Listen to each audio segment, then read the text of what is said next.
Do you have a quorum? We do, and we have Charlie. You were in Lisbon. Oh, it's a quick trip. Just back. Today, like an hour ago.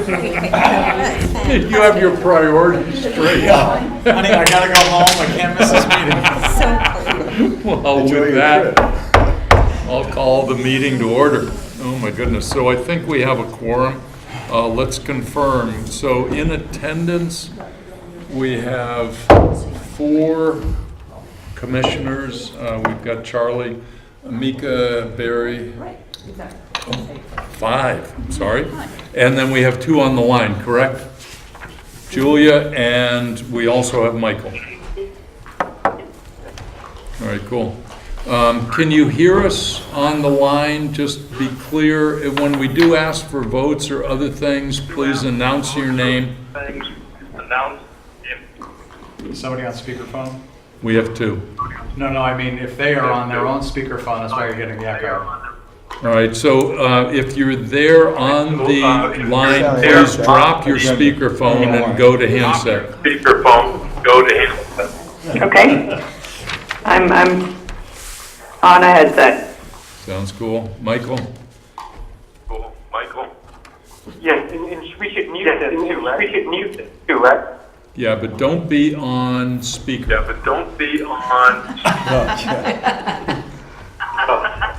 Okay. Thank you. Okay. Cool. All right, with that, so we'll call to order. Sorry for all of you to have to put up with our technology problems, but there is reality. So with that, I'm going to open to, first of all, approval of the minutes from the May 3rd, 2018 meeting. All of you have received copies. Any corrections, comments? Otherwise, I'd go for a motion to adopt. Motion to adopt. That's me. Somebody's speaker's on. You're getting feedback. It's on mute. We can handle that. So do I hear any comments, corrections? Otherwise, please, motion. Motion to accept the minutes from May 3rd, 2018. Second. Okay. Joe DiNatale. All in favor? Aye. Joe DiNatale, all in favor? Aye. Cool. Hi, Michael. Hi, Michael. Jill, we have a comment? To make your votes official, if you have people on the phone, you I have to hear say- you. Thank you very much. We did record that before. Thank you. I heard them and, You have to say your names as well. okay, cool. Citizen comments? Yes, please, Jeff. Yes, Jeffrey Kahn. A few things. First of all, last night I think was a terrific start to the revitalization and beautification project for the downtown section of the village of Woodstock. Please describe more. Well, I attended the evening session, and I thought it was great that some of you folks were there, as well as the folks from Dubois and King. And I learned some things, and I also was listened to. And I think that that's important. Is that a unique event? Sometimes. Occasionally. I have a suggestion that comes out of that, though. I understand there's to be a round 2. And my understanding, actually back, as put on a different hat, as a village trustee, that there was to be a business component to that separately. And that didn't happen yesterday. And so I suggest that on the second round, there be a component that's just the business community, because this so strongly involves them in that particular part of our beautiful town. So that's a suggestion.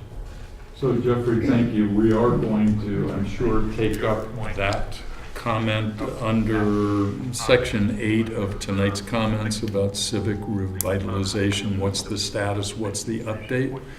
So, but thank you. That's great. And I also expect that in addition to business, we do have to think about Woodstock in total, you know, as well as just what's going on in the central business district. So there are phases that we have to consider as we look at this.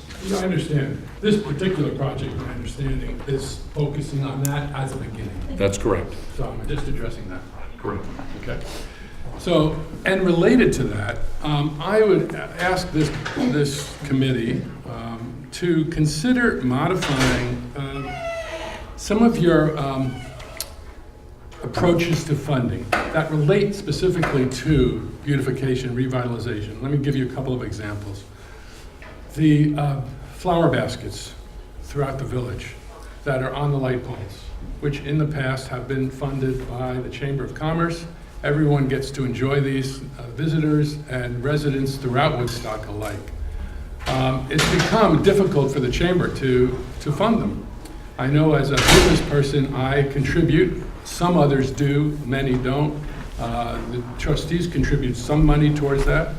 I would like to see the EDC consider funding that on a permanent basis, not all of it, but as a contribution. So that would require changing a little bit of your approach to say, okay, you know, some things maybe we need to set some money aside for maintenance of things that we would like to see ongoing. That's one example, and the holiday lights would be another example. So Jeffrey, great comments. I do know you attended, and we will also be speaking tonight about the meeting with the chamber that we had and their whole discussion of, you know, who is the chamber, where is that going, what is the cooperation between the chamber and the EDC, and there are a variety of items in that regard. And as you know from that meeting, when we talked about it, there was also discussion, goodness, what's the difference between flower baskets, fireworks, and lights on the green? And where does that reside? And so rather than just looking to the EDC, there has to be a broader discussion. But I do think that we will be covering that, and thank you. Good. So let me just finish, though. Many people in this town think that it should reside with the EDC. Why not? The money comes in every month. There's a strong feeling out there in the public, I'm sure you're aware of it, that you guys are sitting on a lot of money for good, your own reasons, philosophically, because you're looking down the road, maybe we can do a big project, this or that, but the money comes in every month and then every quarter you receive it. And there is a lot of feeling out there, not just mine, that loosen up a little bit, guys and gals, and contribute more to requests that have to do with things like I'm bringing up, like lights, flower baskets, things like that. Just saying, consider it. Sure. The last point I'd like to make, because, yes, Just Barry. a partial response to that. So I think there may be some, this is Barry. Hold on one second. Barry, hold on 1 second. Go ahead. Barry, so there may, Go ahead. part of, Barry. Hey. Michael? Michael? Hey guys, let's connect. Hey guys, It's really bad. There's a lot of noise in the audience. What's going on? Yeah, I can barely hear anything. All right, so Julia, I mean, Julia called me and Michael called Tom. Okay, Before we do I that, can don't we just, have, let me call Mika. Yeah. I have Mika's number. That's Or fine. Tom, you can text me. I don't have. or I don't have Michael, your phone call number. me 802-291-0134. 0134. Okay. They can just both call me and I'll just have them.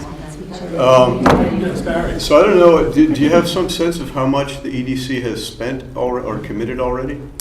I have a sense of what the EDC has at your disposal, somewhere in the $400,000 range. So we're just now, Sally's jumped right in and is working hard to kind of get numbers organized. The first numbers I've looked at, I'm So you seeing might- that EDC has spent All right, cool. or has granted or spent about $373,000, and we've committed $100,000 to a loan program, which is a considerable amount. It's almost $500,000. So I'm not sure if the community is aware that the EDC has also distributed quite a bit of funds. You might be right about that, Yeah. Barry. I think that there maybe needs to be some better communication with the community Yeah, about I what think you've so. spent in terms of people being aware of that. Mhm. But my comments on, particularly on the kind of things I said, are in addition to that in terms of ongoing. But I hear you, and I think communication is important there. Thanks. The last point I wanted to make, and then unfortunately I can't stay for your meeting Oh, come tonight. on, you can't just come in and throw grenades. I thought this was That's what I'm gonna do. this is called citizens. What do you mean? This is citizens' comments. Yeah. I'm a citizen making Oh, some okay. comments. Is this, and this comes out of that last meeting, Tom, that I attended. I know that for the first year of this joint website, chamber members were allowed, as long as they had paid their chamber dues, to have a basic ad on the website that's jointly being run by the chamber and the EDC. And that it was indicated that that may not be continuing. Correct. I think that that would be a very bad move to do that. I'll tell you why. The chamber is struggling in terms of membership. I'm not on the chamber board, I'm just a member at this particular time. And I know that there are fewer and fewer members, but they serve, that organization serves a very important economic function in this town that deserves to be supported. One of the reasons, I mean, it costs what, $455, is that it, Beth? For Depends. That's Depends on what who you are. mine is. One little business is $455 a year. Now, if I'm not a chamber member, it would cost me $250 for that little membership, is my understanding. I mean, that little ad. Whatever. Okay, $250. If that was not part of my chamber membership, that means to be a chamber member and to have a basic ad would be over $700. No, that's not correct. Okay, maybe I'm wrong about that. If You're it totally costs wrong. it doesn't cost $250 to take out an ad?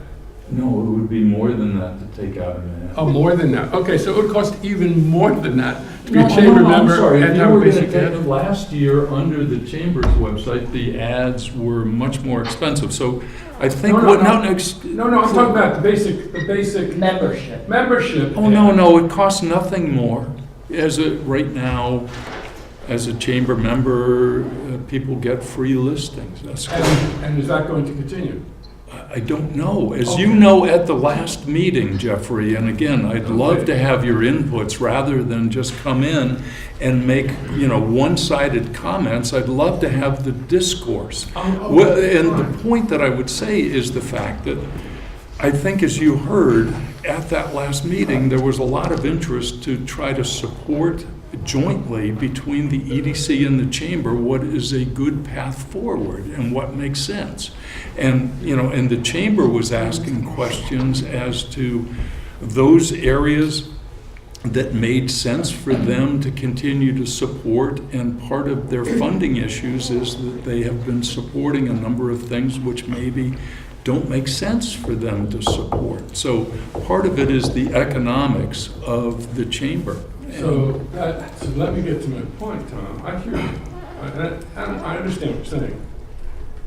It doesn't make much sense to me if an organization like the chamber, if it's deemed important by the EDC, which I think it should be deemed important, that if chamber dues, for the example I'm giving you, are $450, and it includes a basic listing on the website that you're now saying may be taken away but could be purchased, there's less incentive to become a chamber member or stay a chamber member than there would be if that was included. You could actually help build chamber membership if that remained included. That's all I'm saying. But what if the chamber membership didn't have to be $450, and maybe it could be less because the chamber doesn't have to be covering all Then that the would be things? different than the current situation. That's my only point, is that's part that's of what the the group is working discussion toward. that needs to happen. Okay, well, I'm unaware of that, but my point is, let's make it better, easier to be a chamber member. I think, so let's address this from a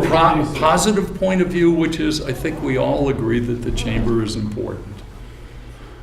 And that is a starting point. Good. And At that last meeting, it seemed to be that I heard. It was an initial meeting, as you know. Yes, but I heard that there was not going to necessarily be support for that being part of chamber membership. And I did not hear that the EDC was going to help support the chamber by helping lower the chamber costs. I'm sorry, as you know, Amelia came out with meeting notes that were 5 pages long, which included a whole review of all types of financial things, of which there was a lot of work to be done. And I'd love to have your involvement, because I'm going to be there trying to be part of that as well. And I would hope that any chamber members and public would be involved in that. Well, great. Could we take this discussion offline? I mean, we have 5 minutes dedicated to our citizen comments on our agenda. Thank you, And Chairman. there are some other folks that want to do this, so this is a deep And that was point the that end- should be discussed. That was the later on. end of what I wanted to say. So thank you for listening. I'm sorry I can't stay for the meeting, but I would come to that meeting. Thank you, Tom. Sonia? I am here at the request of Travis from the Optimist Center to ask the EDC commissioners if they might consider being on the visioning steering committee. The visioning is, as Sally can attest, was done initially, 12 years ago? 2005. 2005, 13 years ago by VCRD. And the Vermont Council on Rural Development, and it was a strategic look at what we want Woodstock as a community to be 10 years hence. And we're looking at doing that again. There's a group that has formed, including Amanda Merck from the library, Geraldine Fowler from the UU, Alita Wilson from Pentangle, and Travis. And he wanted the EDC commissioners to be aware of it, and to, if they are interested, contact him to get involved. And I told him I would come and advocate for that involvement. And that is all I have to say. Non-controversial, I think. Very. Can I just ask you a question? Yes. I haven't been able to attend either of the sessions. Have you been busy? But I was wondering, has the select board or the trustees endorsed this process? No, I mean, I would say we're aware of it. It's up to them to generate steam and sell it if they need money for it or not. None of us is on the steering committee. Part of that is because the feeling is that we don't want all the same voices all the time, but part of it is because I think that many of us feel like we're already fulfilling a role that's strategic. So if this initiative is really wanted by the community, it will sail, and if it isn't, it won't. So, Can I rephrase? Would the select board or trustees consider endorsing the process? what would you say to that, Jill? I think we have to see how far it Yeah, goes a I mean, little bit. in that they're highly likely to come to the EDC to ask for money to fund it, and then the select board will have to endorse it that way. But they could also come up, when they come up with a process, they could talk to the village trustees and the select board at that point. But just at the stage it's at, it's not worth talking. Okay. I just would add that some of us have been in attendance at the process as well, and I feel a little bit conflicted if I'm going to be asked to fund. So I don't know. I will continue to be interested. Yes, you had a question? I was invited because I have a grant in on this grant We're cycle. gonna Is that a whole come to separate that. section? One more. Okay, because I don't have a copy of This is agenda. just a fun round robin Great, thank you. type of thing that we're going through right now. Cool. Any other citizen comments? With that, I'll go to the financial report. Sally, do you want to do that or me? I I'll do it. wasn't really prepared for it, but you can if you want. Okay, So cool. why don't you do it? To what was previously described, we do continue to receive money as a result of the 1%. In total, we have received to date, starting with 9/15 of 2015 through our last payment was in the middle of May of 2018. We have received $696,000. That represents, let's see, trying to give comparison, we are about up by 5% year over year. If I do it for fiscal year 2018 versus fiscal year 2017, and I assume that any final, accounting corrections or otherwise as it relates to the end of June, we will be up about 5%. So that's about where we're tracking. So all in all, things continue. As it relates to the last payment, which was for the quarter ending, or the payment received May 16th versus May 18th of 2017, we are up by 3.9%.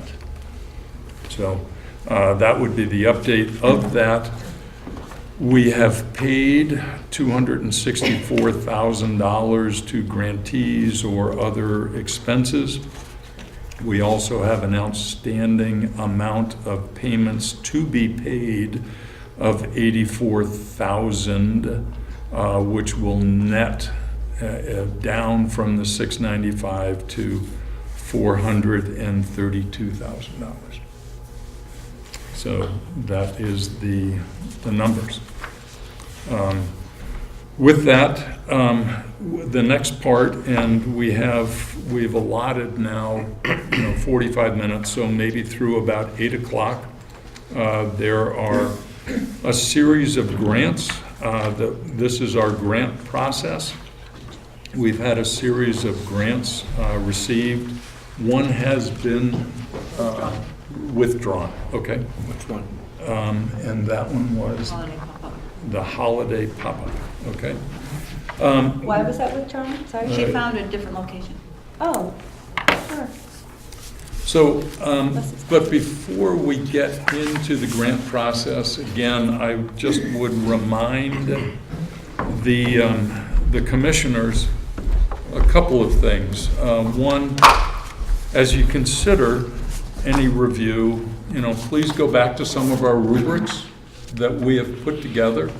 And for those of you not familiar with them, these are available on the website, but how we have established some criteria associated with the interest in various grants. So I would ask that. I would also go back and say that,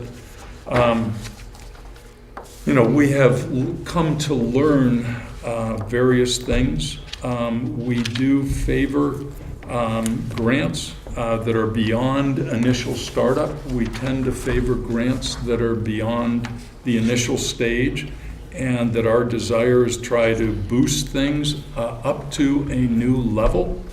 We also favor grants where the grantee also has skin in the game, and that we tend to favor, or at least historically, grants where it is not an ongoing support, but rather an initial one-time type of event. One other process thing is that there is one of our subcommittees, our Economic Resources Subcommittee, that has volunteered to provide further diligence on these grant requests. And that process would be that after tonight, if we did have additional questions, that subcommittee could do some diligence and report back to the commissioners in advance of the vote. So the opportunity is that we will have the chance to ask some initial questions tonight. Some of those will be answered, some might not be, but as commissioners, we have an opportunity to then funnel additional questions to that group that will be following up. Okay by commissioners that we proceed? Yep. Cool. With that, in the order given, the first one has been withdrawn. We have the student Employment Program, Woodstock Job Bank. And so again, we're trying to target this as, you know, please come on up front here. How are you doing? I'm good, thank you. That's great.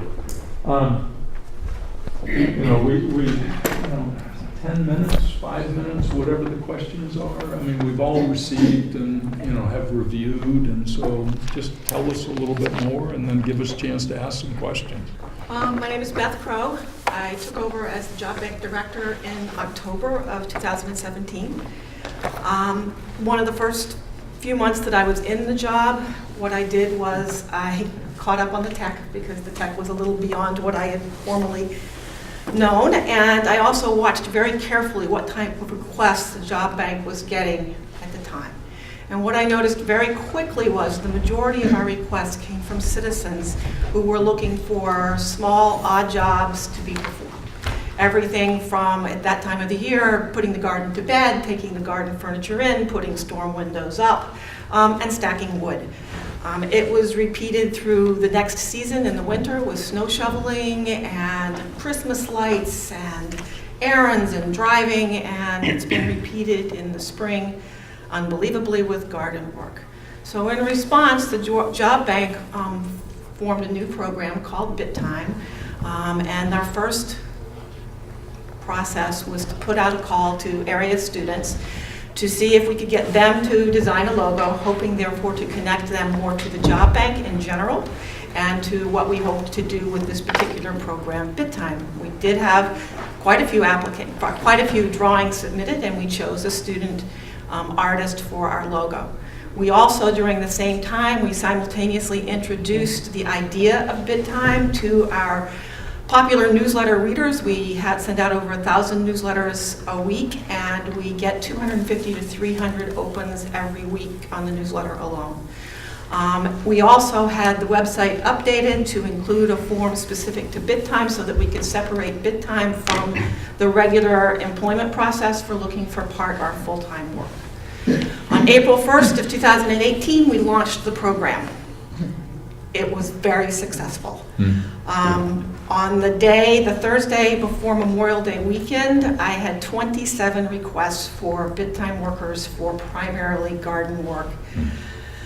Unfortunately, that has also created a problem for us. We had a good response initially to the Bit Time application. We still have continuing response, but the need far outpaces what we have available for workers, and it's very understandable if someone finds a worker to do some of this odd job work, they call them the next time, and they refer them to their friends, and so we're in a position that I'm sure all of you on this committee are well aware of. We have too few workers for the jobs that we have available. But I believe that the job bank is uniquely qualified to take on some of this problem. Our only mission is to connect workers and employers. We have no other skin in the game, I guess I would say. That's our job. So in doing that and looking at the situation, we decided to bring this grant forth because I believe that starting with this small type of program, the Bit Time, the odd jobs, the wide community use of the odd jobs, is a practical way to work with high school students. I have a 14-year-old. She would love to earn some money. She's interning on a schooner during the summer, which is great for her future college applications. She has an opportunity to make a lot of neat connections. She plays 3 sports. She does 20 hours of community service for school. She studies a couple of hours a night during the school year, and quite honestly, I'm not sure where she fits in the regular part-time or full-time job. And she's not the only student. The trend these days is internships, it's travel experiences. There's all kinds of things taking their attention away from the regular job market. But working is important, and working is something that is valuable. We live in a community that we are blessed with having a wide variety of adults in our community. We have people who have chosen to live here, who had amazing careers during their lives in other parts of the country, and have chosen to come to Vermont. We have skilled laborers who do work that almost no one else can do. I had a man last week who's dismantling a barn, and architects need that kind of training, and there are not many masters who can give it. So I feel like tackling the student market, it's the largest underdeveloped workforce we have immediately at our disposal. But kids, they're tech savvy. They know everything about tech. But I don't believe that's how you reach kids. You reach kids by being there, by sharing your passion, by answering their questions, by giving them a reason to invest in your program, and to work with them and with their friends to say, this is a cool thing to do. This does look good on job applications. I believe that you can't get into college by doing yard work, but you might be able to get into college by working for a retired professor. I guess that's my presentation for you, and I'm happy to answer any questions. And for the benefit of the folks on the camera that don't know your request, the amount of monies that you are asking for versus the amount of the full project is what? I'm requesting $5,000. This specific project, I believe, will be $5,000 for the immediate creation of it, I guess. And what are you going to do with the $5,000? A lot of it is, a portion of it, $1,000 to $1,500, is to update our database so that it can take automatic registrations from the public, so that bit time immediately and regular registrations immediately go into the database, which will free up manpower hours and allow us to continue the program past the initial phases. And the rest? Development of a curriculum, arrangements with the school, arrangements with people who are professionals in the field when we do the actual hands-on training for the kids. Training We need to train kids about these jobs. They don't have a lot of job training. I want to have a chance to tell them and to work with them on the importance of being on time, on the importance that if you're being paid $20 an hour, you're going to work really hard because that's what's expected. We need to do some role playing. You're not specifically going to train them how to rake a lawn. Excuse me? You're not specifically going to train them how to rake a lawn. You're going to train them the value of a job. Not specifically, but we may very well, one of my board members is a landscaper, and we may very well have him come in and talk about some of the correct ways to do things. We're providing a service for the community, and the community has a right to expect good service, but right now, many of these kids, they don't necessarily know how to do it, so it's a little bit of a teaching and a training involved to make everyone content. Have you gauged interest from the students? I have students on my list now. Every student I have 7 students right now. I cannot refer them anymore. They are slammed. People love them. They want to work with young kids. They request students a lot of the time. But From the students themselves, they're loving it. They're getting paid beyond well. I meant beyond that. So there are the 7, but Yeah. are there enough students that would be interested in? That's what this project is all about, is getting in there one-on-one, FaceTime with the students, letting them know what we have, letting them know what we can offer, and letting them know what they can offer us. I think It's all a that's hands-on great. experience. It just escapes me at the moment, and maybe you can clarify it for me, is recruitment. How is this money going to be used to recruit kids? So I'm going to start with going into the high school probably during the lunch period, during the first couple of weeks of the fall. So I'll be there in a table as the kids go back and So forth. some of this money we go to pay you to go to these. Me or somebody else. But it's going to do that so that the students can be inspired, like I'm hopefully inspiring you, to talk to them one-on-one. We are asking for some money for materials. It's good to give students some sort of tchotchke when they're talking to you because it helps them to remember what's going on. A business card doesn't usually go to the right place. Thank you. So that would be my initial way, and then through that, we'd have parent communication through the newsletter, through the high school, because we have to get parents of students under 18 on board with the program. Yeah. How did you determine the $20 an hour?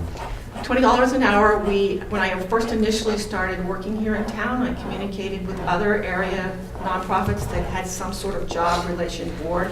And the Thompson Senior Center had just put into place their aging at home. And they charge for their services $20 an hour for people they refer out. When people get a service, they pay $20 an hour. So we agreed not to be in conflict with them, that it was good to work together, and we took referrals back and forth also with Ottaquachi Health Center. Any legal, tax, insurance issues? Or The job bank totally is non-biased. So we take people who register for work. We do not do background checks. One of our agreements with the Thompson Senior Center is when somebody is referred through them to a senior, they require references, which they check. They then give us back that information and it's in the database, and people have been Senior Center approved.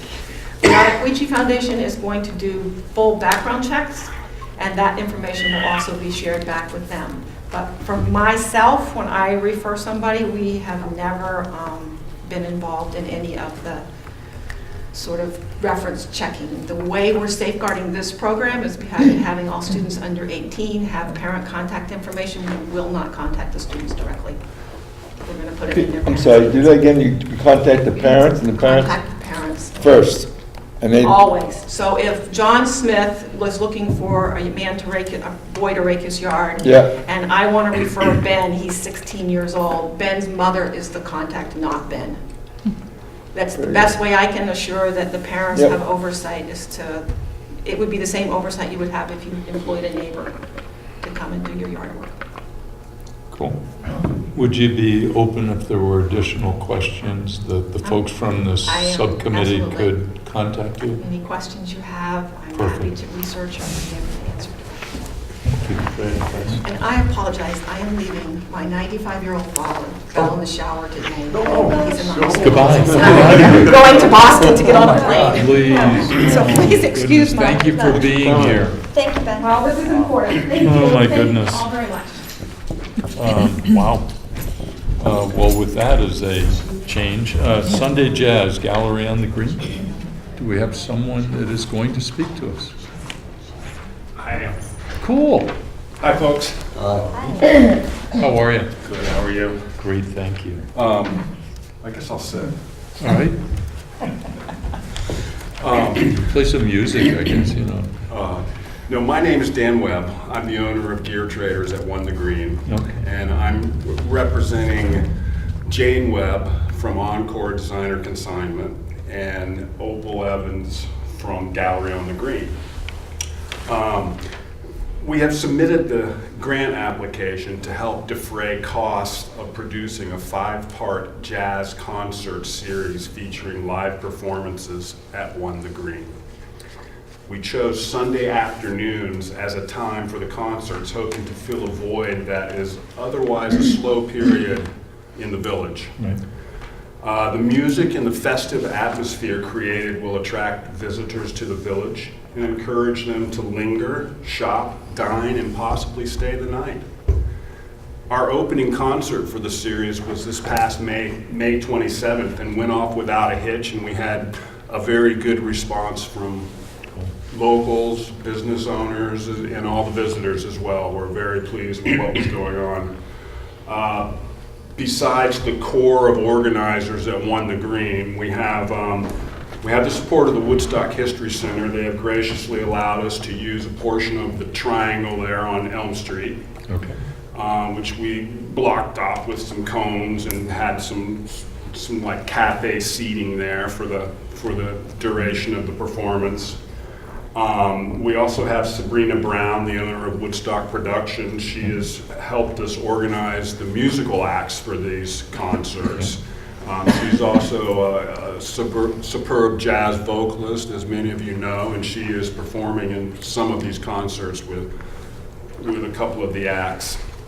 As business owners, we are excited to produce these concerts. The energy they give to the core of the village, it's infectious.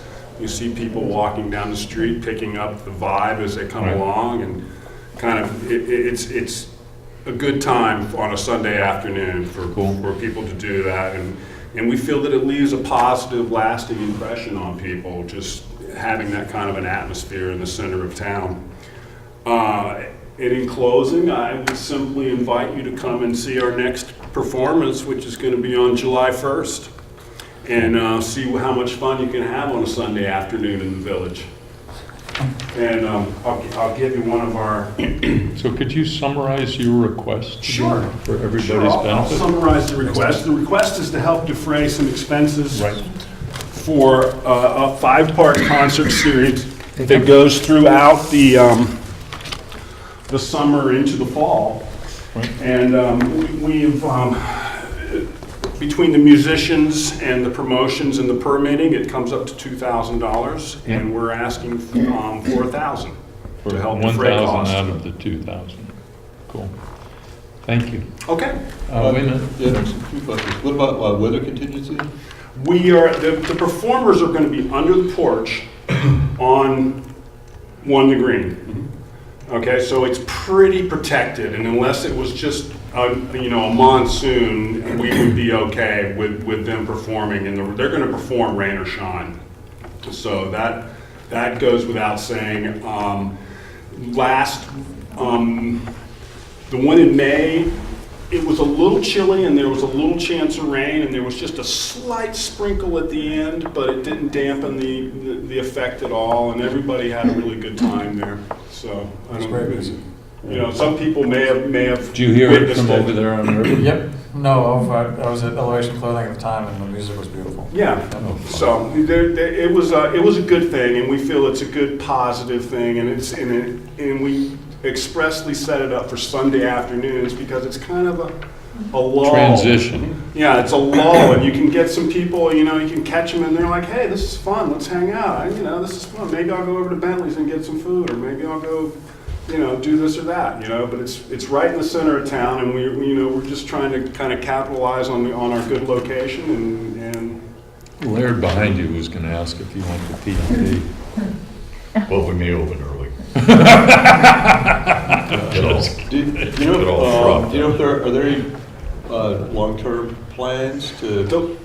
The long-term, well, we have 4 more concerts scheduled throughout the season, okay, and they're on the first Sundays of the month, which we kind of tried to start a pattern, but then we also kind of arranged them around holiday periods. So the ones next to the 4th of July, the one in August is just the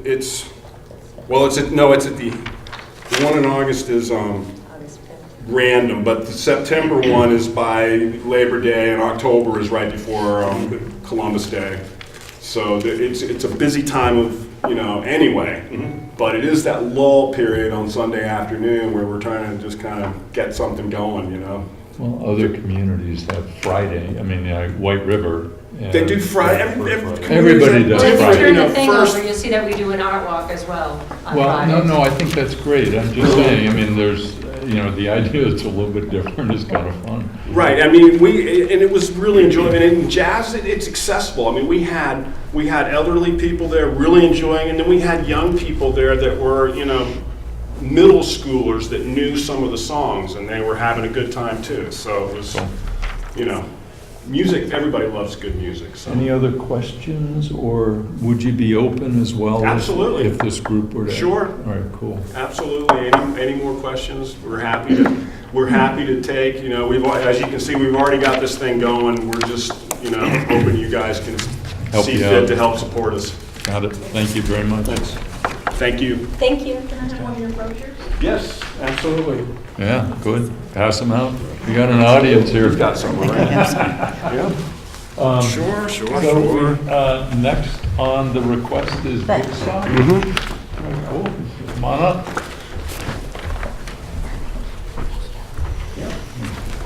So I'm Jordan Nagel. I'm the coordinator for Bookstock. Some of you may know Ron Miller was the previous coordinator up until last year.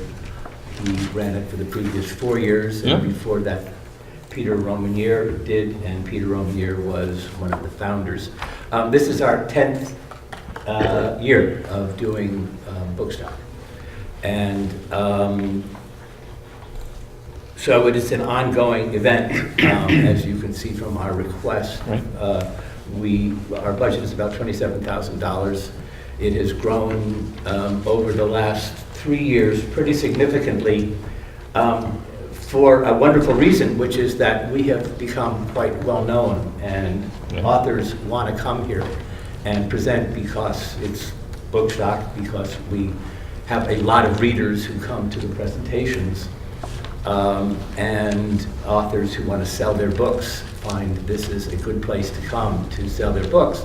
And because of that notoriety, we're able to each year attract bigger and bigger names. This year, we have Richard Russo, who some of you may know is a Pulitzer Prize winner in 2002, Empire Falls. He's just written bunches of amazing books.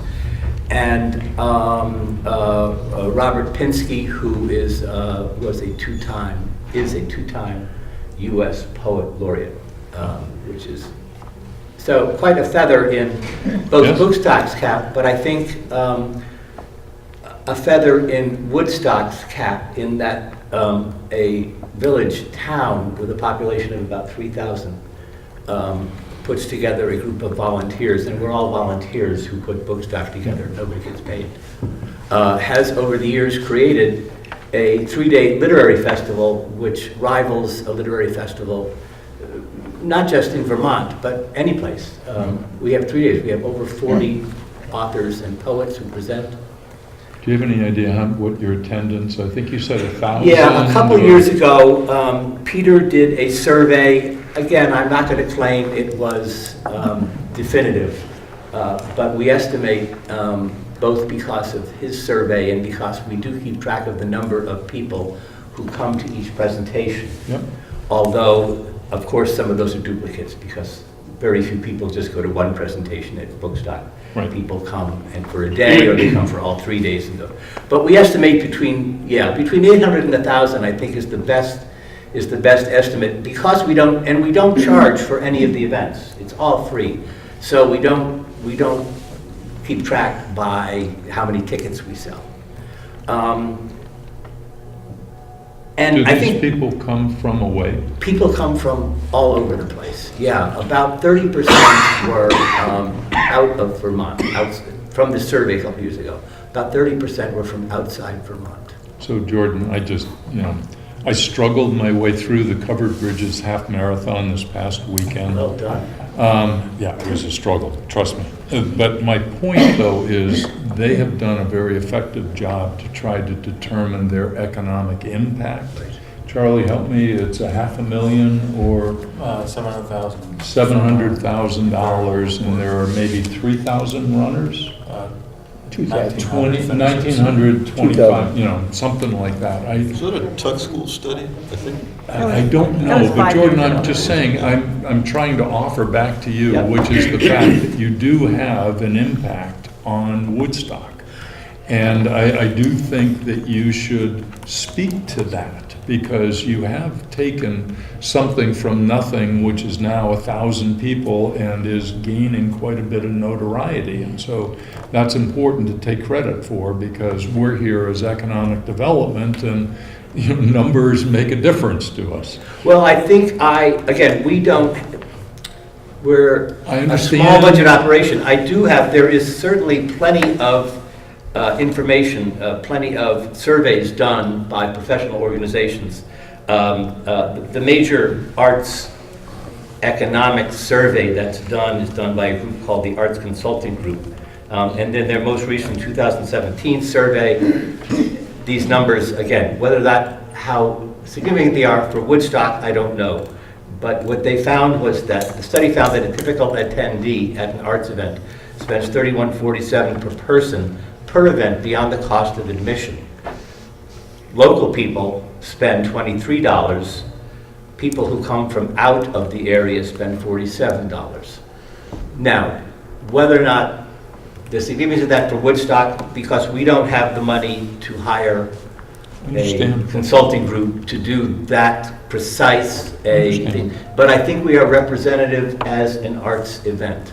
What do you spend your money on? You said $27,000 budget. Yeah, the major part of our budget is for author and poet honoraria and travel and lodging expenses. Okay.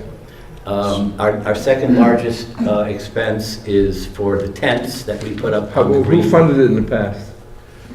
We are funded by private donations, and you can see from my thing, there's a list. We have sponsors. We have a list of foundations who we apply for grants from, and we sell ads in our program. Okay. So I think couple things. Sure. I think your income is off by a couple $1,000. I had 14.5, not 16.5. Just a math error. Okay, I think. yeah. There we go. And so, can you speak a bit to the anticipated budget? So, with the types of authors that you're attracting, you're kind of setting a new standard, and you'll probably try to match that. So, so your budgets will be increasing. What's the plan to kind of sustain that and grow that over time? I think what has been happening is that as we become better known and become more a part of the culture of Woodstock, we've been able to raise more money because we've had a more sort of visibility. So I think that's the best answer I can make to your question. I think there's probably, until we become, say, a more professionally run organization where we have hired help and people who work all year to raise money, which I don't think is, we're not talking about that right now. So I think we anticipate perhaps small growth each year, as has been going on. I think the reason I'm here, the reason that the EDC should fund this or should contribute to the fund, because is in my listening as a member of the community out there to what the EDC is doing, I think the EDC may be missing a bet, and of course I've not come to the meetings, but I think Woodstock as an arts center, as a cultural center, is sort of amazing. Those of you, I'm sure you're all aware of the number of arts organizations and the amount of arts that are going on between artistry and Pentangle. And I think, you know, if you look at White River, the fact that Northern Stage plunked themselves down there, really I think was one of the major reasons that White River has slowly been coming back from sort of from being an out-of-business railway terminal to a growing, thriving community. And the arts is something that Woodstock is known for and could be better known for.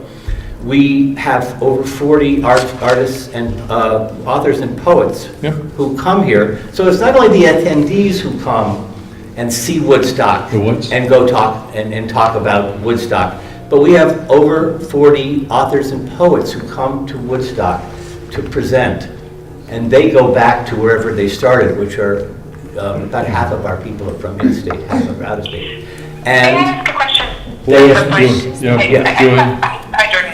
I'm Julia, and I'm on the phone, obviously. I'm looking at your list of participants for this year on my computer, and it's really quite impressive. There are a number of people who I know of who you didn't mention in your application. I just am wondering what your plan is as far as guiding the community to the specific events that you're hosting. I remember last year seeing the list of participants so overwhelmed by the sheer numbers that it was hard for me to pick out specific events that might interest me. I wonder if you have any plans for popping specific people out, or just targeting specific areas or groups with specific names. I would hate for, amid this, the riches of the people that you're bringing to town, it feels like a snowdrift a bit. it is overwhelming. I agree, and I kind of like that. We do put together about a 20-page program, which becomes available at the end of the first week of July. And in that program are all the bios of all the authors, the schedule, and it will also be up on the website. And people seem to find their way. We average about between 35 and 40 people, attendees to each one of our readings. So people seem to be able to get there. We don't target specific populations. However, we do work with local organizations. A number of our presenters are going to present at Bookstock, but also present. One of our presenters is reading at Congregation Shir Shalom. Another one is going to be reading at the Thompson Center. Another one reading at Zach's Place. All on topics that are appropriate to those particular organizations. But yes, it's a big festival, and you have to make some choices. So Jordan, for our benefit again, what are you asking for? We're asking for $3,500. Okay. Out of a budget of about $27,000. Okay. And that $3,500 is earmarked for the headliners, for the expenses are involved in bringing in Pinsky and. So one last question, and then we'll, unless there's other, do you feel that you're doing an appropriate job of getting the word out beyond Woodstock that Bookstock exists? Are you spreading the word of the goodness of what you're doing? We get really good coverage in Vermont. 7 Days, Vermont Public Radio, they're all, Burlington Free Press have all been very supportive. Macy has a question. No, I have some information for you. Woodstock Community Television has been covering these events for 8 years now. In the past 3 years, we've been covering about 33 different events each year. These events are turned into half-hour, 45-minute television programs, and we put them out on VMX, which is the Vermont Media Exchange. Yep. And we can also put them out nationally, which we do for most of the programs because they're of national interest. And on the average, each program that we put up on the air is carried by 13 to 15 to 20 different stations around Vermont or around the country. So there's 100 programs going out in the past 3 years, and you have maybe 10 to 15 different stations around the country on the average covering this. So what happens in Woodstock is being seen all over because of Woodstock Community Television. Thank you, Mason. This year, Vermont. I just wanted to some other. Barry and Charlie. Yeah, go ahead. Just a quick one. It looks like your on your income, individual donors looks like it's down. Any idea why, and how do you solicit that? Yeah, unfortunately, I think it's more and more difficult for nonprofit organizations to get money from individual donors. I think we are just reflecting a national phenomenon. People are not parting with their money as easily. Perhaps it's also that people are getting more and more requests for money. And so they're making decisions about where to put their money. But yes, we are finding that it becomes a little more difficult each year to get money from individual donors. Okay, thank you. Charlie? So one question, I think last year when we spoke, we tried to get our PR firm who we were working with at the time to help Bookstock in getting the word out. Did you find that was effective? No, not at all. No, it wasn't. It wasn't, okay. No. I'm not sure that they were clear about what their directive was from the EDC, and so I think it didn't really jive. The kind of we didn't feel that they were helpful, whether they were for other organizations, but for us they sort of didn't exist. Okay. They were very nice people, but they didn't seem to. So one more, and then yeah, sure. All right, Larry? Just an observation from the peanut gallery. One of the things, kind of reflecting back on what kind of motivated my wife and myself to choose to live here. Yep. The kind of underlying opportunity to participate in cultural events and enrichment that were beyond the scale that you would normally expect in a community this size. As we sit here and kind of looking at ways to kind of bring people to Vermont to conduct their businesses in a remote area where they could, be more successful economically. This is exactly the kind of thing that's hard to quantify, but has a huge benefit kind of in that word of mouth and sense of community sort of thing. So anyway, I'm a big fan of Bookstock. Well, it's a big thank you, Larry. Would you, if you, would you be open to us asking some additional questions? Absolutely, I'm happy to come back and All right. talk or call or whatever you need. No, we'll cover this over the next little bit to get more information, but thank you for coming. Thank you very much. All right, cool. Continuing, we're certainly not adhering totally to the clock, but we're trying to. Rainbow Play School, please. Come forward.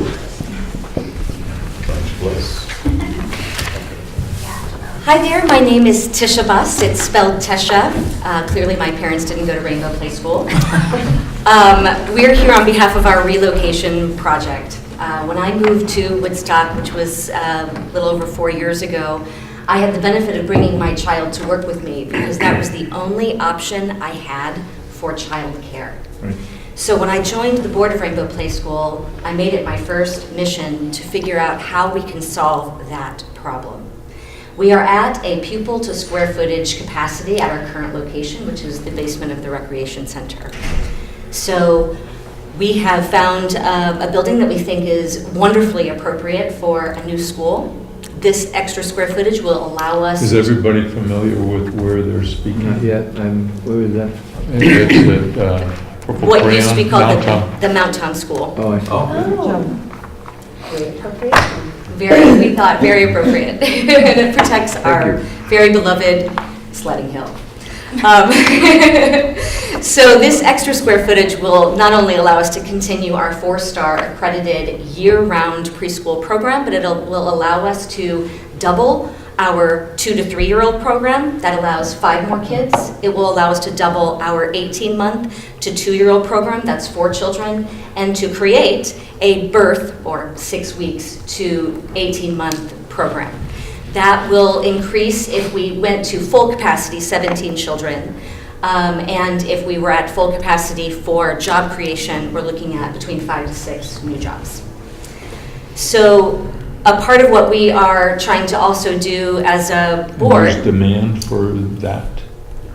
Well, we have had a waiting list, and we've also on had all other. of your various buckets?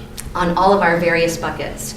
I mean, I waited myself, so I know it to be true. Okay. But also, there are other child care facilities that have now also closed, and that has provided an even stronger need. And there's only one other area, daycare, in our village that provides birth to, or 6 weeks to 18 months. And so. Is that the Congo Church? Is that? The Woodstock Christian. Woodstock Christian, yes. Yes. Right. So as we attract new and young families to the area and more, we're in dual income households, we need year-round care. No longer is it as much of an option to have somebody take your kid for a few hours in the morning or to help you run a few errands. You need 8 to 5 care. We're 4-star accredited, and that's another bump up. We have Emily presented a very long study to you about the Windsor County needs specifically, and it's an immediate need certainly for just care. Accredited care is even beyond that. So we do believe that there is a strong need for the child care.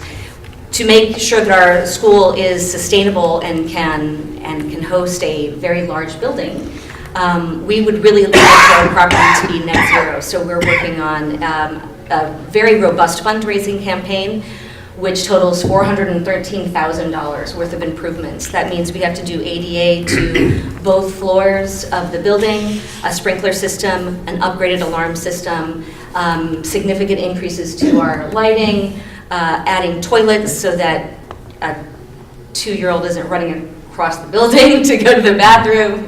It's not very successful. Right. And also heat pump technology upgrades because the heating system is over 20 years old.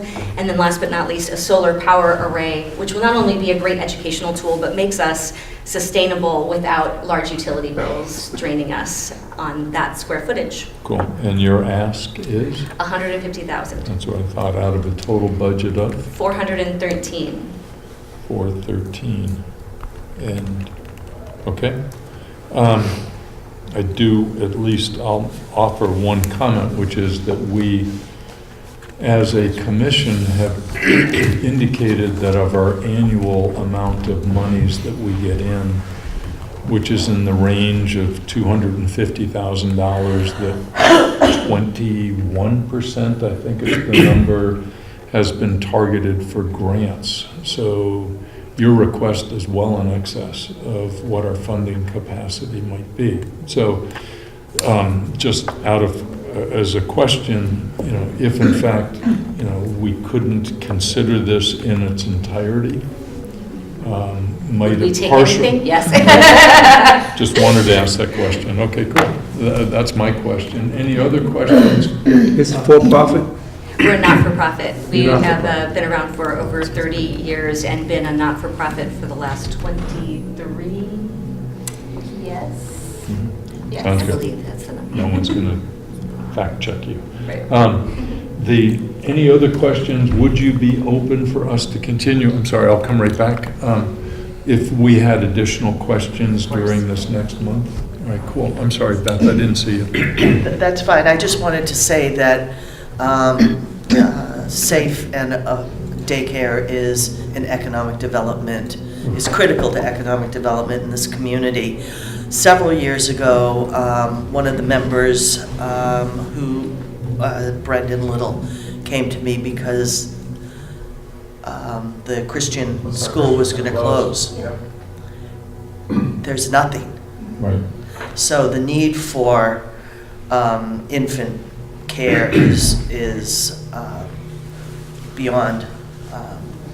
Well, as you know, clearly one of our stated goals is the fact that we're trying to attract new families, and one of our key metrics is Woodstock Elementary School and the population there. So we're trying to target that, and just as we're trying to target internet, obviously daycare is another requirement. So. And that location brings so many possibilities for just curriculum that incorporates Billings Farm, Mount Tom, walks to Faulkner Park. There's just the endless possibilities of collaboration within the towns, within our town, and our resources, endless.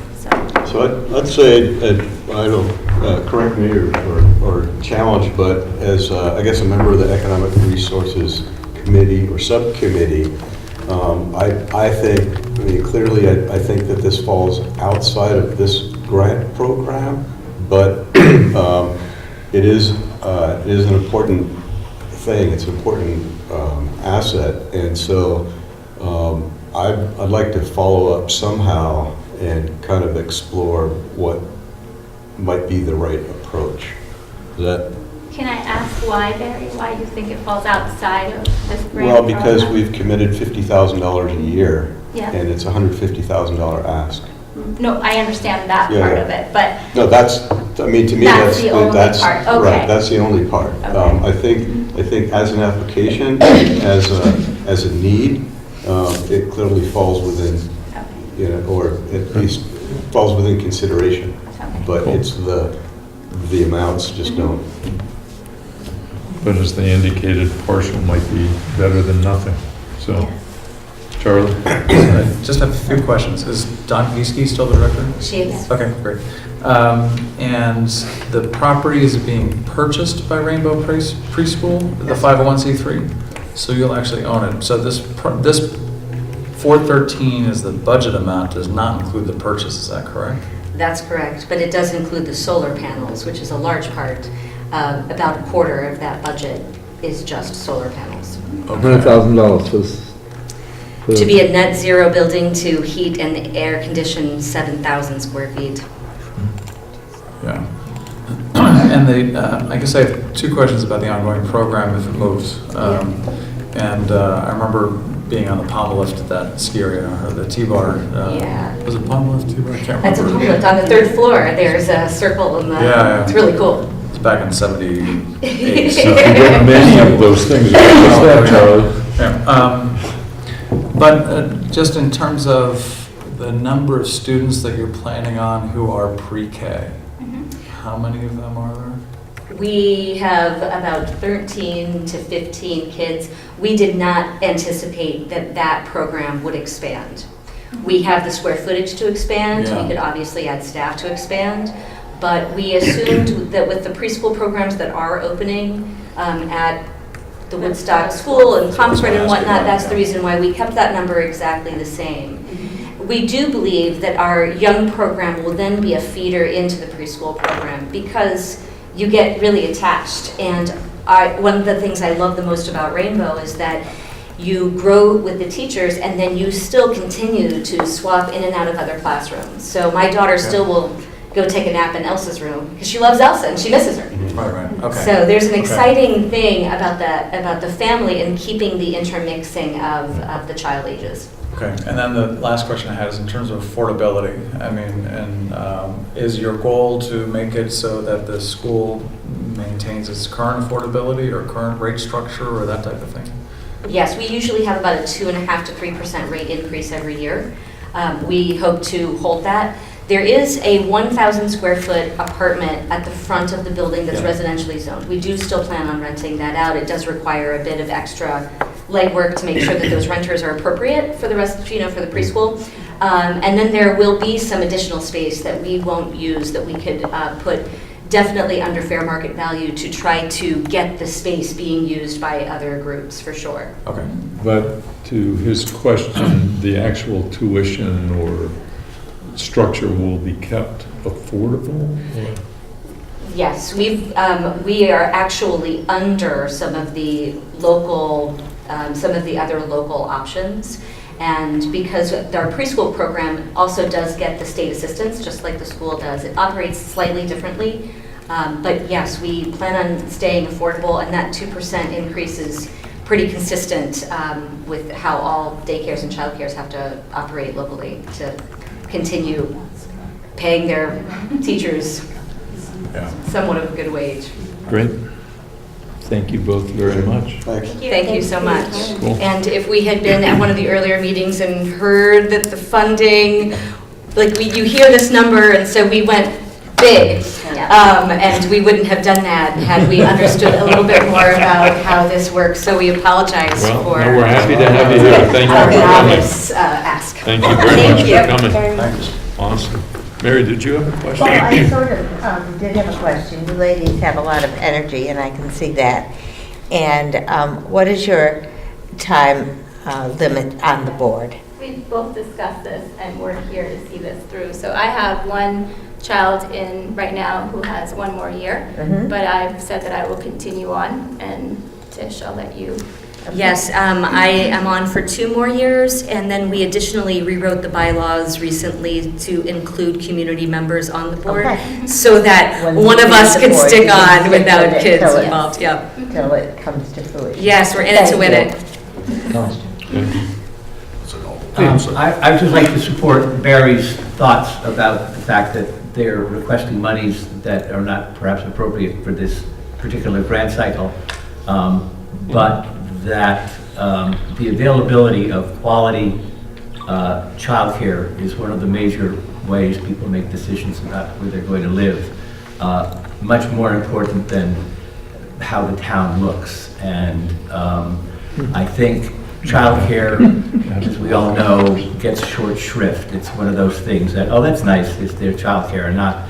But for families that need childcare, it's perhaps one of the most important issues for families that there can be. So if you're wanting to attract families with young children, quality childcare is absolutely important, and I really support Barry's thinking, having the EDC think about this in a slightly different way, because if it's huge. In my previous life, this was my business, early childhood education. So I want to be a voice for childcare.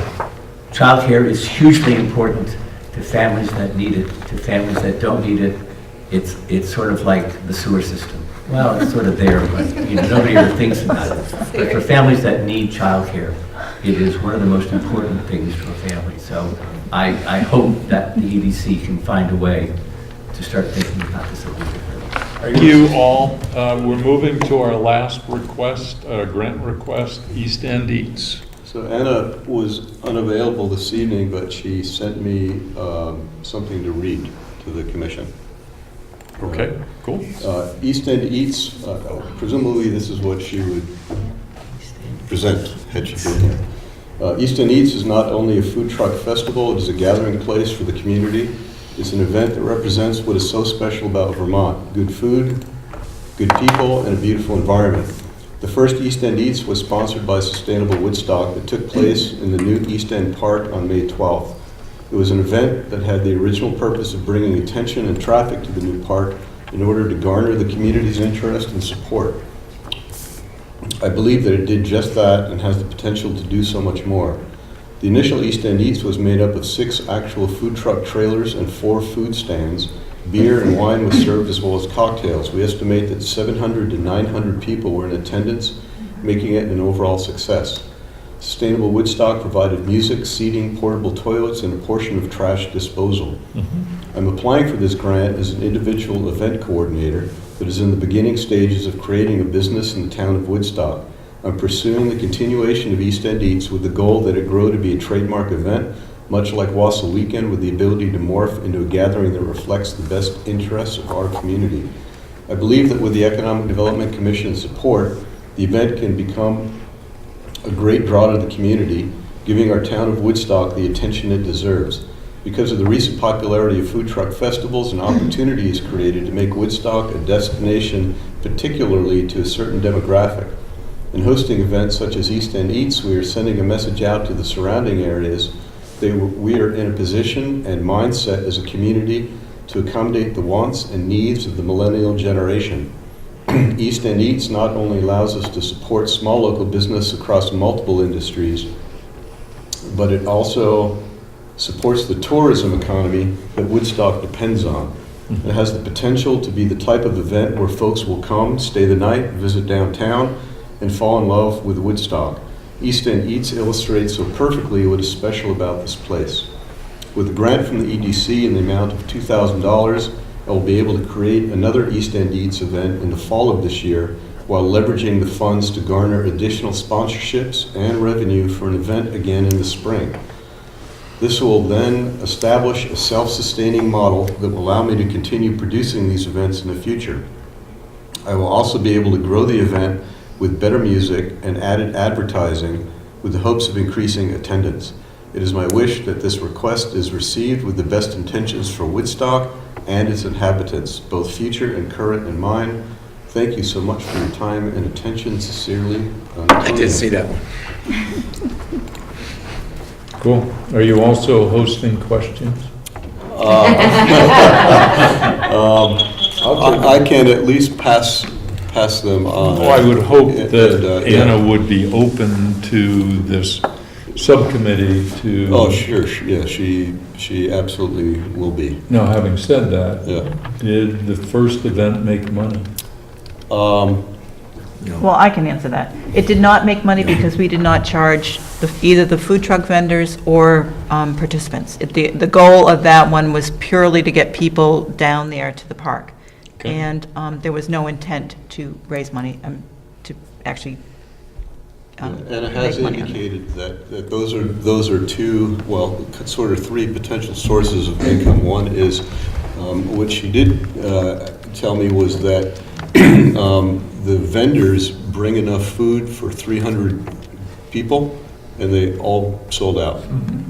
No, I know that. And none of them were charged. Typically, vendors would pay a site fee, and then she would also consider another model is to charge tickets. And third would be just fundraising. Having said that, for this event, is there a change in the approach? And again, I don't see a budget, I don't see any numbers. Right, so she also provided, looks like a simple budget, just the $2,000 what Want me to hold it out here so you can see it? Yeah, thanks.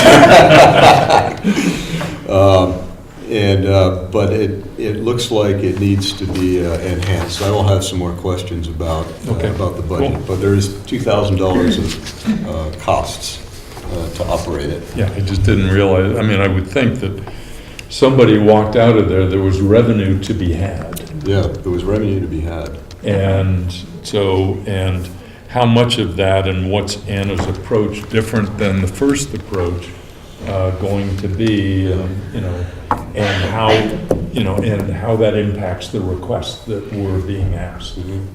The only thing I will add too is that for the first time, we had no idea how many people would show up. No, I get that. I'm just making this as a yeah. public comment. It that was awesome. We thought we might get 100 people. So. Yeah, then by noon. So now we know. Who went? Anybody here?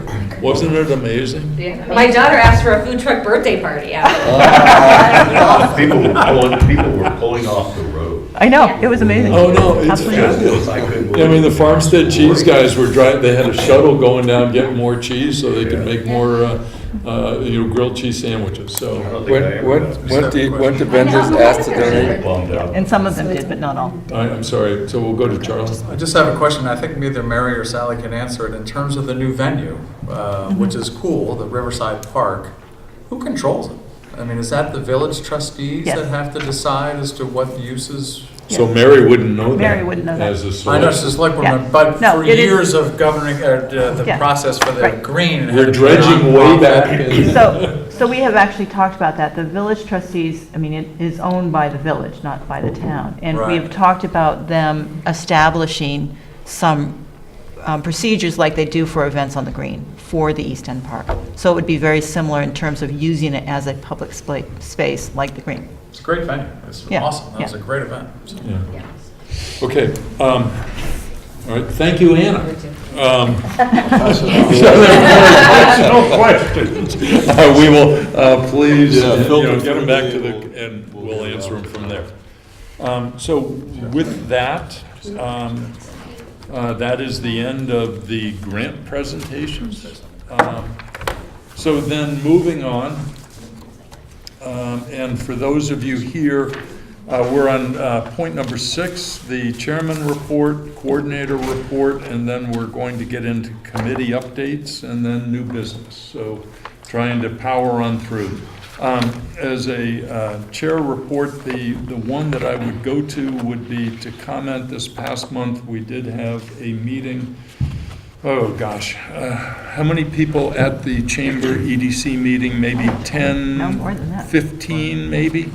There were 3 or 4 EDC members, 3 or 4 Chamber members. Beth helped me as well. Let's see, we had 2 select board, 2 trustees, we had some citizens, and so it was a wonderful meeting. It was a 90-minute session, and the whole intent was to really explore opportunities for further collaboration between the Chamber and the EDC. And this is really kind of new ground. In advance of this meeting, I know the Chamber has had, 1 or 2 meetings, Beth, in advance, kind of. And then you had a follow-on, I think so. Had several meetings, and again, just kind of, who's doing what and why, and trying to, review that. And so I think it's a healthy conversation, and that's really all I wanted to bring back. There good follow-up notes. There were a lot of to-dos that are going to come out of that, some timeline. So stay tuned, I think, would be the main point. I thought it was a very healthy conversation. Mary, you were there. Yes, I was. Yeah, happy with? I think for the most part, it was informative, and it was very congenial. All right, cool. And your moderator kept it congenial. Yes. She did a great job. She Yep. did a great job. Did a very good job. Charlie, anything else, Barry, others to add? All right, cool. Sally, welcome. We're so happy to have you as a coordinator. When you look at her report, you realize, oh my goodness, all the things that we've been attempting to do that we haven't been able to do, or so on. So thank you, but please take the show. So I actually submitted a report, which hopefully, I'm sorry Joe didn't get them for some reason, but just to let people know what I did in the last month, and I intend to do this kind of report each month. Pardon, you didn't get that? You just didn't get the application? Oh, okay. So there is a report, so I won't go through what I've done, but basically, the first month was a lot of administrative stuff in terms of getting email going and understanding the financial stuff and gathering all the information that individual commissioners have that I'm trying to get all into one place. And then trying to understand the financials and look at all the grant applications and figure out where everything is and where we are so that we can start looking at budgets and understanding how much money the EDC actually has available and committed and all that sort of stuff. I mean, we have some generals, but trying to get it more organized so that we can look at where the money's actually been spent. Yep. So that you can understand where you might want to spend it in the future. And I also, at the same time, have taken opportunities to get engaged in some conversations. I went to both visioning sessions. I went to the Bike Ped Conference in White River Junction. I went up to Bethel to their Better Bethel Project open house. So making connections in the sort of economic development sphere within our region and beyond. I met with somebody from the Vermont, I can't remember who it is, but Kate McCarthy. I can't remember who she's with. And then additional outreach, talked to a few people individually about their grant applications as well, and other people that have conversations. Sometimes hats get a little confused because I had somebody talk to me about a planning issue, which actually is really kind of an economic development issue. And so we'll just continue those kind of conversations as well. I'm here if you guys need me for anything, and I'd also like to also know what you're doing. So just keep me in the loop, because that's sort of what I plan to be, the central location for making connections, that if people need a resource or want me to make connections for them, and that goes for anybody else out there, that's what I'm doing. So. Sally, thank you. A couple of comments. One, I'd love to see not only just what you've done, but what you're going to be doing. Yep. And so, a follow-on section of kind of this is what I'm intending for the next month. There's a little bit in that first paragraph. Right. No, I've got that. And the other is, from an outreach point of view, you're going to be working with economic resources, I guess, to coordinate that outreach. But, to date, you did have some one-on-one meetings, and that's cool. We just need to continue to step that up. And for everybody's benefit, and I know you'll all attend on Saturday, the 8th of June at 3 o'clock at Chandler Music Hall, Dar Williams wrote a book, and we'll be speaking about it, What I Found in 1,000 Tunes. Does it say tunes? Towns, my bad.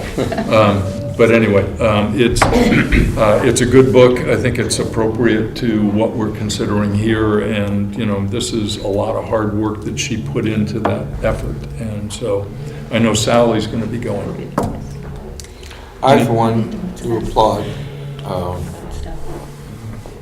the opportunity to have somebody that keeps track of the money. I mean, I know Tom's tried in the past. Well, it's a lot. That part alone is a big job, and I think it's vitally important for the commission to know and to keep track of stuff. What we're coming in, what's going out, where it's going, and for what. I think that's valuable, and I totally am supportive of that. Cool. Yeah, great work. So far, just great work. Thank you very much. I'm enjoying it.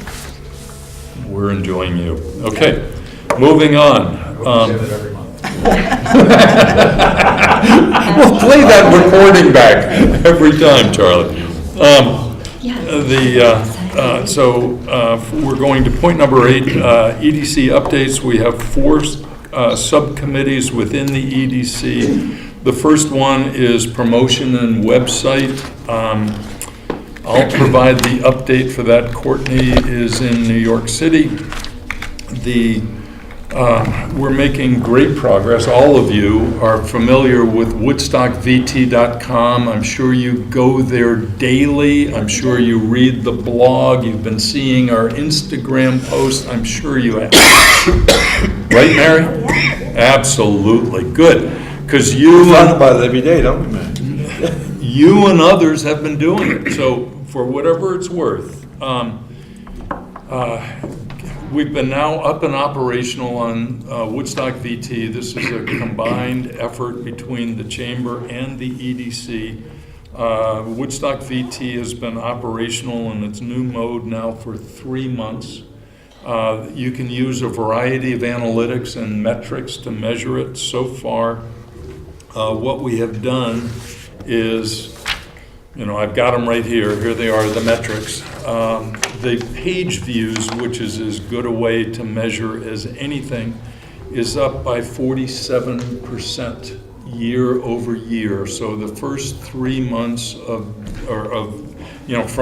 1st of March until the end of May of 2018 versus same period of 2017 is now 73,000 page views versus 49,600. So a huge change. Number of sessions is up, number of pages per session is up. So in terms of the value, just how people are using it, it's all pretty awesome. So we're excited about that. Tom, what about unique visitors? What's the unique visitors? I don't see unique. I have new users. I have sessions are up by 10%. Sessions are What new is users. what does a session mean? So again, please, Courtney should be here to answer these things. We'll I can get you all the analytics, but so anyway, I'm sorry to thanks for deflating my balloon. I don't know Google Analytics all that well. I'm trying to offer and parade, but what Courtney did say, he said basically even more impressive given the comparison of us versus an existing website. So in other words, there had been a pattern that had been existing. Here's a new website, and the fact that all of a sudden now that it's demonstrating these things. So we have also integrated in all of this effort Instagram and Facebook with all of this, and under kind of this past 3 months so far, we have a 26% increase in our Instagram followers. So again, don't ask me too much more, but I got this from our various people. So I have an analytics related please, question. thank you. So, for instance, is there a place, or will it be a mechanism for an event like Woodstock to kind of keep ongoing active live materials? So, fair question. Right now, the way the website works is the events need to be there and provided by a premium lister. Those are the folks that get events. Now, what we have done is to offer coverage to other events outside of that. And Beth, help me with this. A Bookstock, as a committee, we decided that Bookstock was what is the term? Important.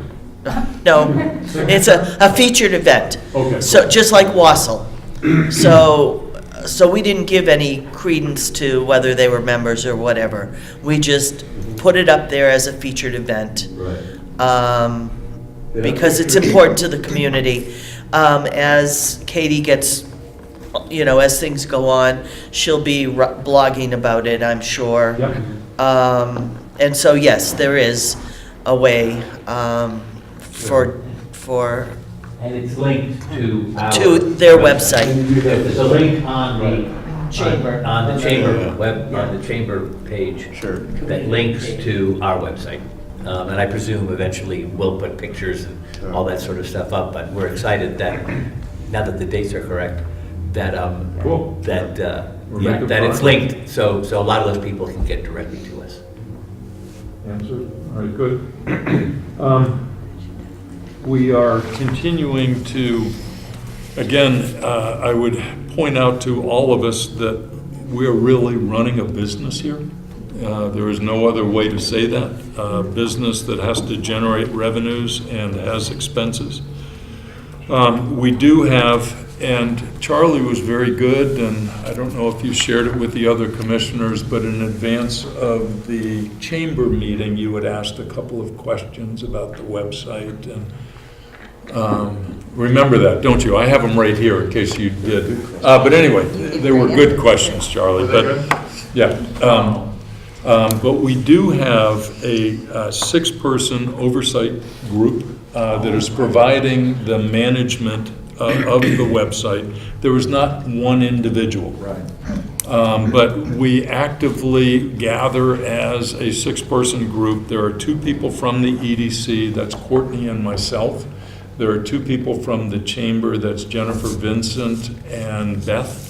And then there are two people from public, and it is Teo, last name please, Beth? Scaro, from Artistry, and then also Patrick Foltz from Sleep Woodstock. So it's an active group, and really being very contributory. We have, as a group, we do now have a digital media coordinator. We went through that process, excellent process, and she is doing a very good job. I will say that the area that we continue to not have fully formed is our sales efforts. And that's one that I continue to personally be taking the effort on that. I think I might have some progress today, but still too early to report on that. We have received revenues to date in terms of ad sales, and thanks to Beth and the Chamber for that. And but it's about $5,000-6,000 that has happened. Our goal is certainly much in excess of that, and we're going to effort hard to accomplish that. So we're still moving ahead, but what's good is that the website, every day, there's more content that we put up there. And so I would offer any of you to please provide feedback, other thoughts.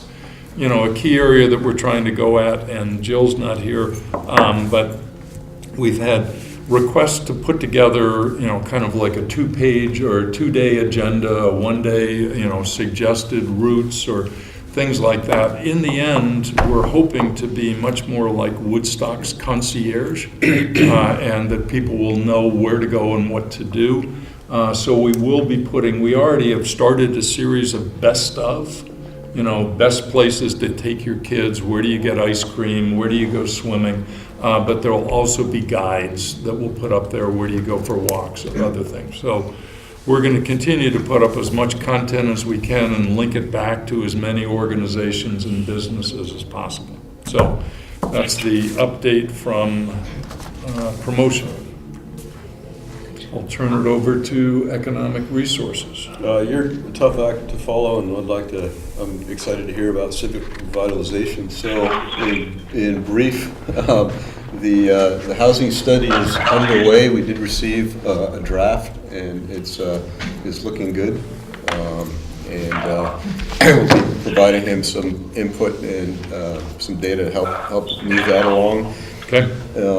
And I'm meeting with Joe Boyd tomorrow, get some assistance on potential loans, not giving up on that. And we did preview the grants, and you saw where yep. We'll continue to do that. I think that's it. I'd like to just. Hold on. Jessica and Sally and I held the second of our two grant writing workshops, and again, it went really well. We had 4 new people, and I think there's a lot of room for us to continue to do this kind of information session / grant writing session. I think it does a lot to get the word out about what we are actually doing. So again, like that dual emphasis thing, which actually pertains to my other comment that I was going to make, which kind of comes back to the website. Michael Malik sent around the recent Fox story about the statewide push to get remote workers to move to Vermont and to pay them $10,000 to do so. And I just wanted to make the note that on all of my social media, there was a lot of really relatively negative commentary from my age demographic, people who, Vermonters, people in especially the upper Valley area who were saying that while they understand the thought process behind this kind of campaign, from their perspective, Vermont should be doing more to support existing small business owners, people who are in the state already, trying to make it work, paying the relatively high taxes and trying to find staff in a climate in which it's hard and really hustling.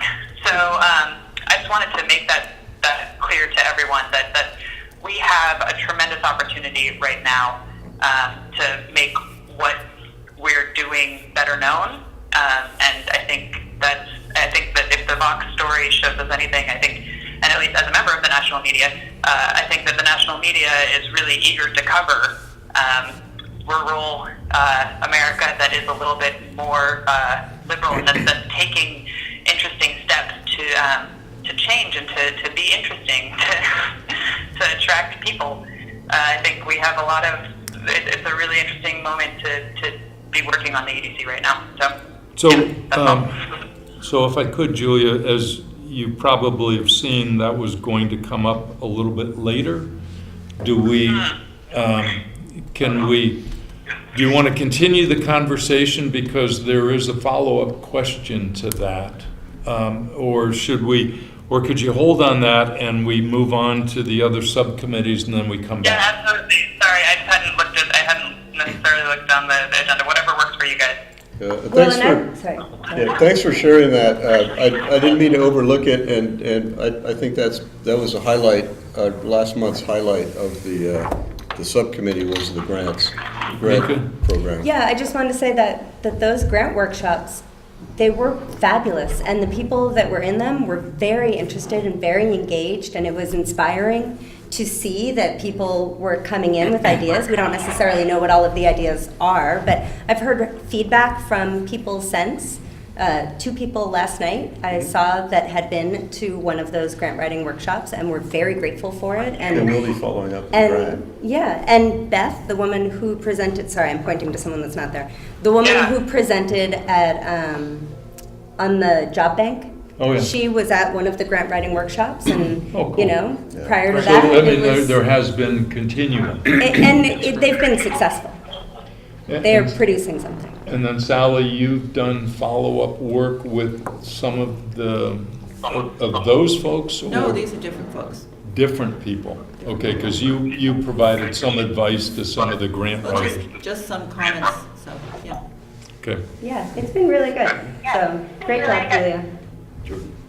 Could I ask just a very quick question? Barry, just in passing, you mentioned the housing survey. We both those in the audience who may not know what that is. So EDC commissioned a housing study. The last housing study was both needs and supply was done, I think, 10 years ago. So it's an update. Who's moving here? What are the housing needs? What are our capacity? Where are our shortfalls? And just to continue that, there will be a community survey coming out in the next month for feedback on the housing survey to get some information about how people feel about it, or the housing situation, that is. Cool. All right, well, good work. And, the grant workshop is awesome. I think that. Civic, I'm sorry, was there a question over here? I can't deal with this. It talks back to me. Civic revitalization, who's going to handle that? Me? Okay. Civic revitalization is moving right along. We had our first of 2 planned community outreach meetings yesterday. They, I think, were very, very successful. The first session was on the green. It went from 3 o'clock to 6 o'clock during the farmers market, and then the second was at the old Procopio building. And they were widely attended, thank you. They were widely attended for sure. We had some really great interactions with a lot of people who felt heard. They felt engaged. People came in with lists already ready, written and typed. And I by the end of yesterday, I was on cloud nine. I really felt like it was Wow. just a lovely community event. So that was the first of two. And I heard Jeff's comment, and I know that Joe was also very seriously wanting to make sure that we did outreach specifically to businesses.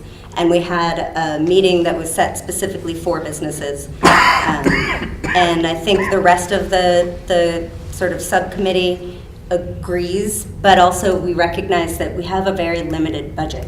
And we want to make sure that we have enough money to have a quality product at the end. So we did our very best to try and get as much specific outreach targeted toward the businesses to get them there yesterday. Unfortunately, I don't know if I can say, or I know I can't say specifically how many businesses were there. Right. I got sort of caught up in a lot of stuff. But I know that the very conservative number of people that attended yesterday is about 55. Wow. And that, that's after kind of lots of people milling about and losing track. And it was just yesterday, so I don't have a whole lot of data to really report on it. But I think that... If I could ask, how do you incorporate all of that data into kind of a fixed plan or, Great question. I'm glad you asked that. Thank you. I'm here for you. Thank you. So I asked Du Bois and King yesterday if they could sort of help me figure out what the next steps are. And so I'm looking at them right here. The next step is that they will email the subcommittee the notes from yesterday's outreach effort. And then the subcommittee will review those notes. And then we will kind of all get together. Go ahead, Sorry. keep going. We'll all get together and kind of brainstorm with feedback on that. This is what they gathered, this is what we have, this is what we're after. What do we think makes sense after that? You can just hit accept. Sorry. Some of us There are we more go. technically. Sorry. Hi, Michael. You there? You with us? Anyway, so basically D&K will complete a site analysis and existing conditions based on the outreach event and feedback from that subcommittee. So we'll talk and they'll start the process. And then Are you happy with them? Very, very happy with them. Yeah. And I know that probably doesn't mean a lot to you because you can tell that I'm No. We enthusiastic. just got an But, invoice from them, and I wanted to know whether or not I should process the invoice. No, they approached yesterday with professionalism and an open mind and patience. A lot of people that had a lot of opinions. Welcome to and Woodstock. and they've had a lot of really great ideas. And I do see that, but let me just get through this real quick. So basically, feedback, they come up with an initial concept plan, send the draft back out, and then we basically look for or plan a meeting with the subcommittee, the select board, the trustees, the Woodstock History Center, and pretty much anyone else that, well, maybe not anyone else, but it's going to be about 15, 20 people deep probably. And we'll vet all of those initial ideas that D&K is bringing to the table and see, how many of those are realistic for us to actually bring to the public. And then the second public outreach meeting will be the presentation of all of those concepts. Okay. And then people will vote on them. And then we'll take that information and we'll review that again and decide how practical are the ones that people voted on and how do we implement them. And then from that is the final report is built. Cool. Yeah? Okay. So there's no other Yep. public. I was just gonna ask how much money you've spent on Du Bois and King, and what are you, I hear what you're saying they're doing from the thing that happened yesterday, but what is your idea of going forward with your engagement with them? That's a good question. So right now, it's a $20,000 All right, budget that we've allocated and that will be spent on this conceptual plan. And then from there, there's more money that needs to be found. And it will probably come from lots of different places in order for us to be able to implement the projects that they put on the table. So it is a $20,000 plan that has been approved to fund this initial Conceptual plan, plan. but none of the implementation is funded at this point. Okay, just to be clear. A couple of other questions. First, I'll start over here, Sal. So there's no other public outreach session other than what you did yesterday to sort of gather input on the initial thoughts that the community might have for Not this? planned right now, not on the initial thoughts. But to be honest, this just happened yesterday. Right, and right. so we're still, it's kind of a living body at the moment. Right. We need to gather all that data, look at it, and then reevaluate and determine whether or not the plan that we have here makes sense. I'm sorry, I'll go to Mary next. First of all, your meeting yesterday, Du Bois and King is going to submit a report on the content of that meeting. And is that going to be available to everyone, or just the people who No, are it'll on be your available to committee? everyone. It'll be available to everyone. And to follow up, Mary, if I could, do you know when that would be? We do have a select board meeting, which is June 19th. 19th. Might it be, could you ask them that? I Take will that ask. date. I would love to Yeah. go there with that. That would be awesome. All right, go ahead, Mary, I'm sorry. Meetings beyond this will cover the criteria that that you're going to probably assess this by importance and what is considered the priorities. And then will there be public input invited at that time? And Sorry, is that I'm sorry. Can you just go back? okay? Say that one more time. So you'll get a report from them, and it will have priorities established, or will you establish them thereafter? So the report that comes out, ultimately, what we need to do is have all ideas vetted by the select board, the trustees, and the History Center before we send it out to the public. Okay, and you have a $20,000 budget that's in this planning part. Correct. And what is the time frame that that budget will be used in?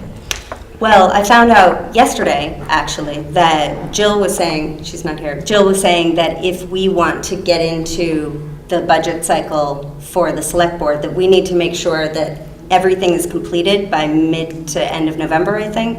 I need to confirm that with her. Okay, so that's the budget cycle that you're talking about, what the select board will plan for next year's budget. If we wanted to, Yes. again, this is all sort Yes. of hypothetical right now, but yeah, so if we're talking about sidewalks, for instance, or things that would normally fall under the town, then that is information that the select board would probably want to know for their fiscal 19 budget. And are you considering still the area from the green, from like the Episcopal Church to Tribal Park? Have you gone any further than that at this time? Yesterday's conversation was that area. Okay. We're still Thank focused you. there. Yes. And We- this involves all the potential improvements and beautification, what was beautification in that area of the village?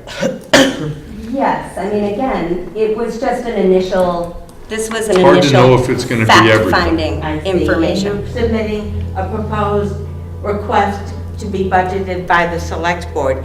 Is the Economic Development Commission going to have their own budgetary offerings related to this as well? All very good questions, but right now, I feel like they're I can't answer any of those questions because I don't know what we're talking about. I would say, Mary, the point is, we don't know yet. I mean, it's all great questions. I Because think there's a that, lot of things, Oh. like Jeffrey spoke about tonight, Oh. that I'm interested in knowing a little more about. I think we all are, and I Absolutely. think it's part of our obligation to be able to sort through the priorities. And I feel like, I do want to say that I think that this exercise is a really helpful way for us to sort through priorities. It's helpful for us to know, oh, there were, every single person that came to us put a little yes on, I don't know, lower motorcycle mufflers. You know what I'm saying? Like, I think that this is a very useful exercise for the town. And I would also offer one more thing, just as I could. It's been a wonderful night of requests, and certainly this revitalization is a request, but there will be this trade-off versus priorities of, preschool expansion versus a variety of other things that all have to look to where do we put our monies. And that's something that we as a commission have to struggle with. And will the commission reconsider the amount of the annual receipts versus 20%. what you're going to offer? One thing that is wonderful is that, when you created us, when the town created us, they didn't give us a rule book. And we've been trying to create that, but we also have the opportunity, based on our own or the town's request, to make changes. But we're trying to do it as diligently as we can, but that was the guidance that we gave so far. So it could be changed. Yeah, Beth. I just wanted to go back to the business piece, because I think that the outreach, we personally reached out to every downtown business with cards, and we also did emails. Mika did outline, and we did have outline people come. Between the chamber, between... Yeah, I mean, phone calls on top of that. Yes, and and just a reminder, are you going to come today? It was well done by everybody. Excellent job. So I think it might even be redundant to perfect. It's just to a go matter on. of really trying to, maximize the budget that we have. Right. So. In light of the time, I'm going to then move to the fourth subcommittee, which is still it's moving from dormant to becoming active. This is getting quite exciting. And maybe Charlie, would you like to comment on that? Sure. Thank you. So we had recreational assets. We had a discussion at our last meeting, I think with the chamber, about a proposed bike path that would extend from the east end of town towards multimodal path. I'm sorry. Thank you. Multimodal path that would extend from the east end of town towards Tassville Bridge, not all the way to it, and then to have a connector that would go across the Ottaquechee River and then back along River Road. Now, this is not a new proposal. It has been discussed for many years, but Sally had attended a meeting last week to help inform us about what options are available for, I think, bike and ped. I think it was the Bike Ped Conference. So we're calling a meeting to at least identify where we are, what we're really talking about, and to get some motion going to carry to the next level, saying, is this something that's really important to us? What would it take? Who are the players involved? So it's really a planning meeting scheduled for next week that I believe is on the morning of the 12th at 8 a.m. Tuesday, whenever that is. Yes. Tuesday the 12th at 8 a.m. And it's here at Town Hall. Town Hall at 8 o'clock. Yes. So that was really for the Recreational Asset Committee. The people that had volunteered for that in the past have been Tom, Mike Malik, Jason Merrill, and myself. So that was the group that were just trying to get together to establish the next steps as to what to do with that plan. So is this the could I River ask, I'm sorry, one more thing. Mika, could I ask both Sally or Charlie, could we get Preston there, Bristow? Could we invite him in? I can invite him. Yeah. The reason being, we went to that visioning session, and there was, of the 3 or 4 initiatives that were there from 10 years ago, this whole bike and recreational path, and they had some priorities, and it's really important, I think, at least to review some of theirs. Right. Because, we're all passionate with what we're, what's being proposed, but, we do need to at least know that too. Because it was my hope that at that meeting we would identify all the other people that we need to bring into the process, because we do need to involve the property owners that are along that bike path, and people that have had experience with it. The town government at some point, the Conservation Commission has to be involved with this, so there's quite a few. To figure out who really needs to be involved in that discussion. And grants potentially, and funding issues and so on. Cool. So that's moving. So we now have 4 legs to our stool, which is good. again, in the spirit of time, new business. We do have, and again, I don't know which agenda, but I think we substituted. The first item is that we are obligated to go to the select board with some look at our next fiscal year funding. We're going to be asking the commissioners to be involved. Sally and I will take the lead on this during this next month to try to get something when we eventually go in the July select board meeting. I hope that we can present at least a rough framework of what our funding might look like for the next fiscal year. Sally has pulled together, and you all got it, I'm sure, and you've memorized, right, Joe? This one, you got it? Yes.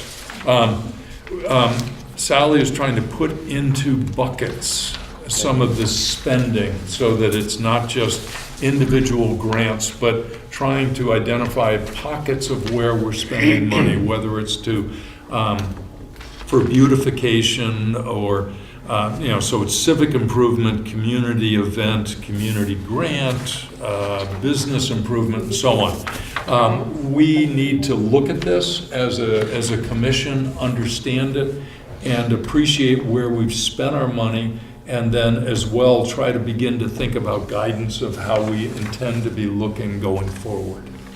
So I offer that. We can't do too much more. We have shared the numbers. It's taken a little bit to get it to this point.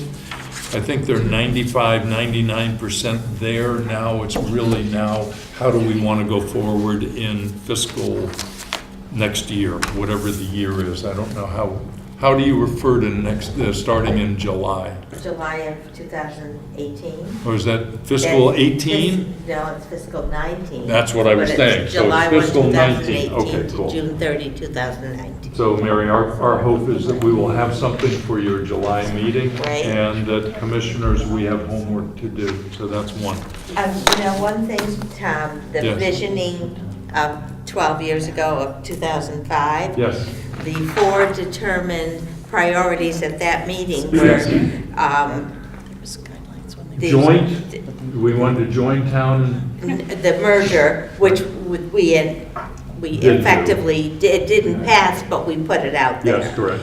The bike path in the east part, it's not going the direction that originally was spoken, but that's still an active move. The Economic Development Commission to be established was also a very important thing. There were 4 things that day, and they're all developing the East End. We're not there yet, but you have a good start down there.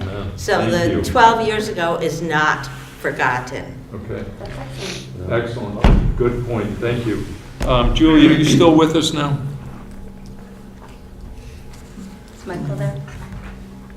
Julia, are you there? I'm here. I'm here. All right, cool. We are now moving to the part of the agenda about the $10,000 state grant.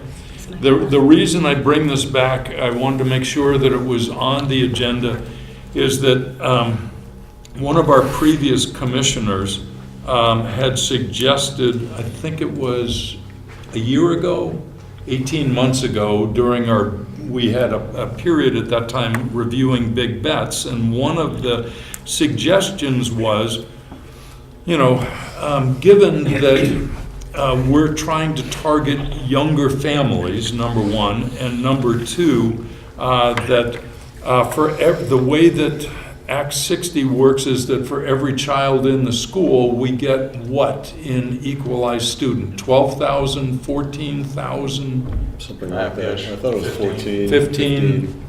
And the suggestion was, perhaps we should, as an EDC, offer a $10,000 grant for families that move in, $10,000 per new child that is enrolled in the school. And so, Julia, I'm curious, so the question is twofold. One, your reaction to and your feedback on and not targeting just you, but really the commission's reaction, number one, on the $10,000 state grant.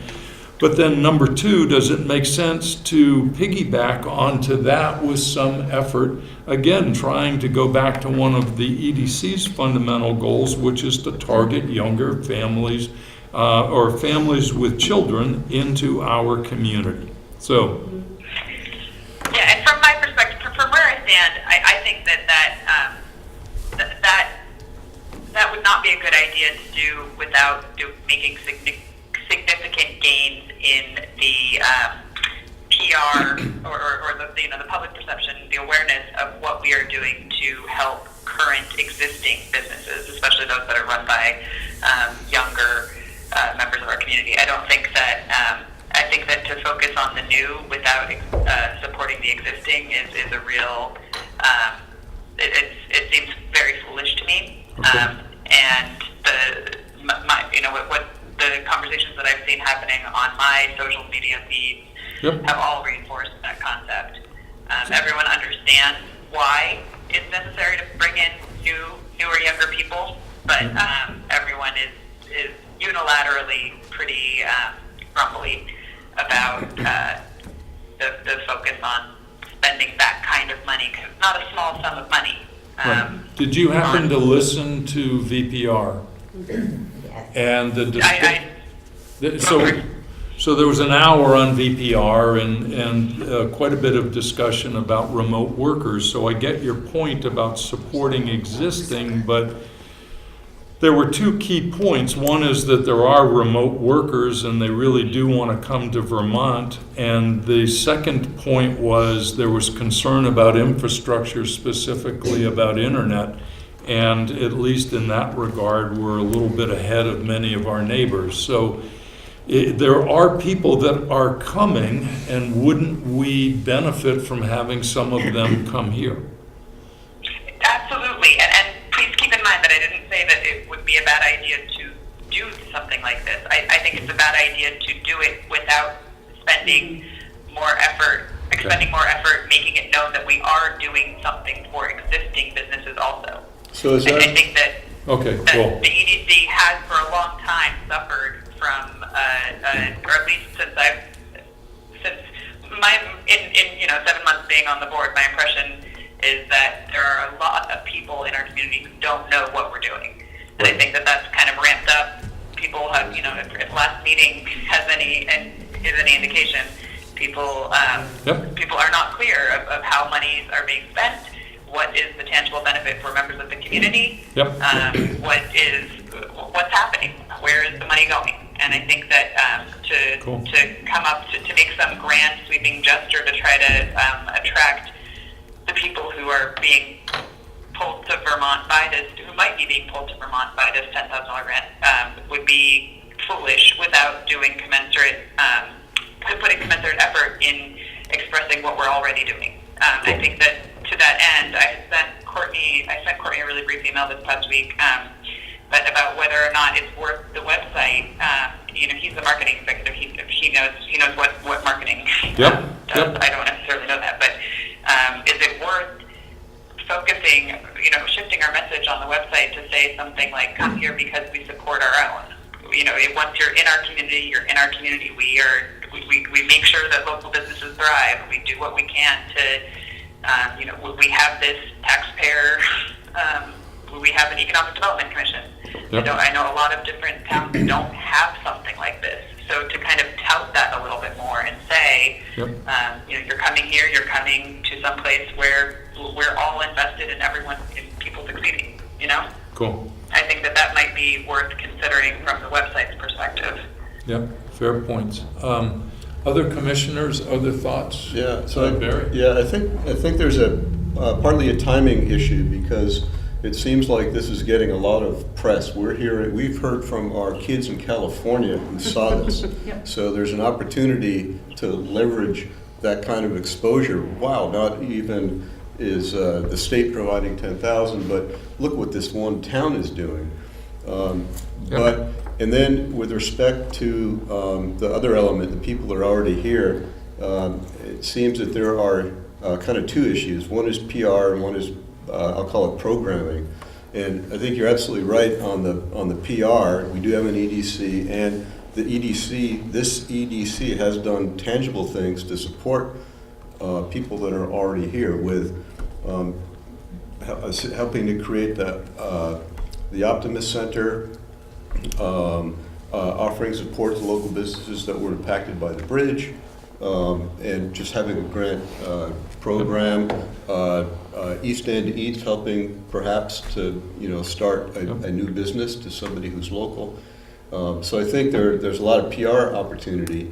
And then with I guess the programming is, this gives us some motivation to think about how else can we support these other businesses. And I would ask, with the social media conversations that you've seen, Julia, in addition to saying why not us, have you seen suggestions there for specific kind of assistance that they would like?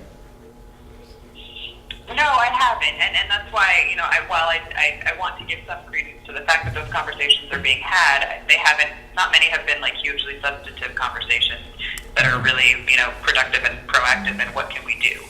So I want to give credence to the fact that there are complaints, but I also don't know that that's necessarily productive energy, if that makes sense. Mm-hmm. I think that the thing that has stood out to me is that we do need to message a little bit more clearly that we are supporting our own. Yep. And then I think the other thing that has become very clear to me, and this has become clear in both my professional life as a magazine writer and then in looking at the way that this $10,000 grant has been covered in the national media, I think that the national media is really eager to cover innovative things that small towns are doing to address the kinds of problems that have put us in a kind of very polarized, to say the least, political climate. I think that what the ways that small towns are dealing with the issues that are facing smaller towns all across the nation it's an opportunity to garner media in a way that that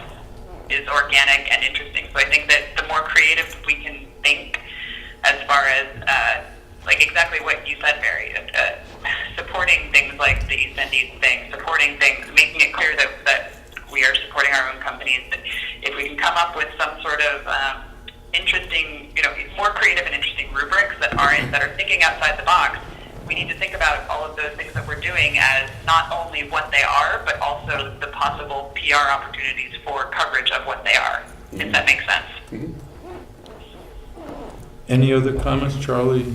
Can you offer some insights? Yeah, something on the bill.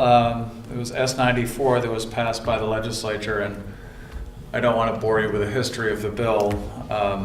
It was a compromise, but anyway, Julia's right in that the PR value for this particular new program has been considered to be sexy by the national media. Hey, they'll pay you $10,000 to move there. You got to look at the fine print, though. These are for eligible expenses only in order to relocate. It's not like you get a $10,000 check. That's right. And it's administered by the Vermont Department of Economic Development. So for 2 years, for up to 2 years. And 5,000 fees, is that right? it's up to $10,000 total, and that means that there's only 50 workers that could take advantage of this.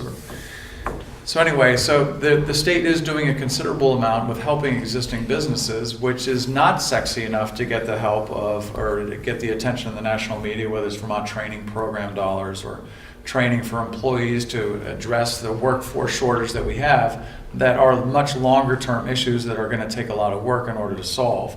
But those don't capture the eye of the public saying, oh yeah, that's great, they're trying to align the curriculum of the career and technical education centers with what the local employers need. That doesn't get the headline. Woohoo! It does make for long-term or for small business financing options through Vermont Economic Development Authority or Vermont Housing Finance Agency with down payment assistance programs for people who want to buy their first home. So there are a considerable number of programs. This is the one that just is really easy to talk about because people can automatically understand it. But yeah, and to that end, there are a bunch of different things that I think we could talk about at a future meeting in terms of if a bunch of us were to think about. Let me just move it forward. Is this something, I'm going to come to you, Joe, is this something that we should focus more on and have a special group and a discussion about, that we want to do more, or should we just, walk from it? Joe, you had a question. I had a question, thank you.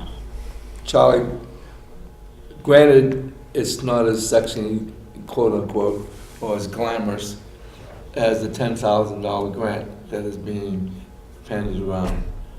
But the fact that there's an effort to coordinate education with jobs needed, maybe that won't grab the eye of everybody who picks up the paper.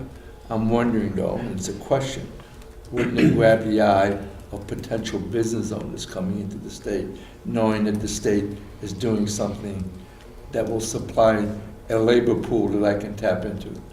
We certainly hope so. Right now, that is the greatest economic development challenge in the state of Vermont, is just lack of available workers. Yeah, that what's have the talents. unemployment rate in the state now? It's, I can't remember, it keeps going down. Yeah, down below 3? Yeah. Yes. So, I mean, so you can try to align all you want. Is there passion or interest by the commission to see whether or not we want to do anything more? And Tom, hang on. So I think that I think that it might be worth exploring ways in which PR and important, actual needed community helpful initiatives might overlap. I think I've thought about the concept of earmarking funds for diversity.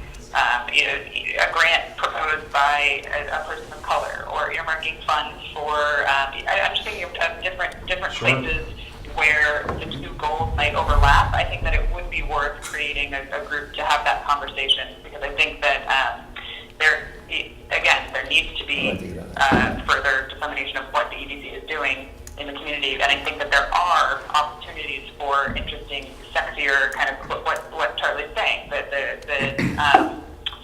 the initiatives that are going to garner the headlines versus the kind of important but less sexy ones. So I think I'm interested in having that conversation with anyone that wants to have that conversation with me. So maybe we'll just make it, or again, I wanted to see whether or not there was enough interest to try to carry the conversation forward. So sometime maybe during this month, we'll take as an action point, and Sally, you're capturing it, I guess, that we'll just try to publicly warn something where we can talk about this more. We can't just do it as EDC members, because again, the issue of open meeting laws, but we'll, gather together and see what more we want to do. All right, cool. Sure, and if people can call in people who they think might be, if whoever's going to be joining that group, I can think of a couple of people that I think might want to have a say in something like this. And I can try to bring a couple of younger people to this meeting to kind of get that perspective as well. That would be awesome. But I think if people can make an effort to bring the kind of people whose opinions might be of special value. All right, cool. I mean, there's an opportunity to leverage something, and that's really all we need to consider. I do think there's a time element. That's what I'm saying. I'm trying to do it this month. I mean, but I think to couple, if the $5,000 or $10,000 per student is sexy to get attention, but the press release, it's one of the things that's happening in Woodstock. I mean, if we're going to do it, it has to be soon. Right, and just from I actually disagree with that. I don't think that it actually has to happen soon. I think that it's going to be of interest to the national media for as long as as long as the divide between urban and rural is as deep as it is, and as long as if certain states that are aging, like Vermont, continue to have this problem, I think that this issue will continue to be of interest to the national media. So I don't know that kind of time pressure actually really exists. We're not. I think if we can think about this less as like piggybacking on the $10,000 grant and more about creating our own narrative, I think that would probably be beneficial. But just from a financial standpoint, we kind of can't not, is my opinion. If it's $5,000 per kid that is here for 12 years, that's a $250,000 return on a $5,000 investment. That's correct. Okay. Okay, moving on. Yes. The Woodstock Community Trust looked at this about 20 years ago, and the key issue was affordable housing. Right. So that's part of your mix. I mean, if you can't... It is. We're trying to do two things. I mean, one, we have a housing study to try to identify that, number one. But, I would say that some of the quote, remote workers that are coming from Boston and Connecticut are going here because it is more affordable than other communities. True. Anyway, just trying to steal on that march. Then, any other new business? Then I will report one, which is with a great honor of having been here and being part of this organization, I will be and am announcing my resignation effective as of the end of August, both as as chair as well as a member of the commission.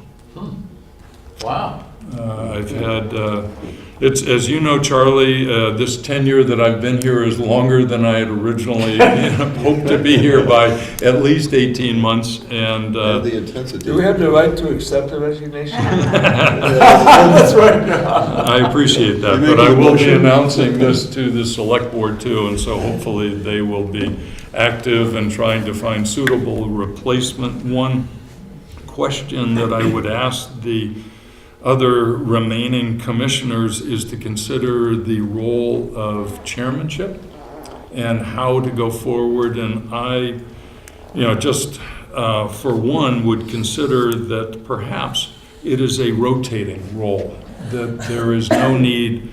I can say this much from my own time here that, my commitment has been quite extensive.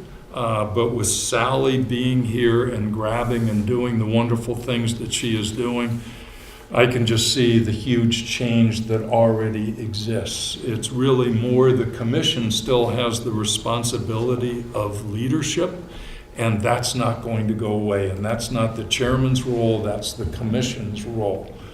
The chairman is really just trying to organize things and help try to put together an agenda. And I think that actually there's some benefit for all commissioners to have time in the box, to get familiar with the numbers, to understand what's going on and just be current. And so maybe there's a way that you folks can find a way to have a rotating approach. It's a good point, Tom. But with that was my last. With no other business, if there is none, I'd look for a motion to adjourn. Yep. So moved. Okay. Aye. Aye. On the phone, Julia says aye. Thanks. Jill will be happy. Bye.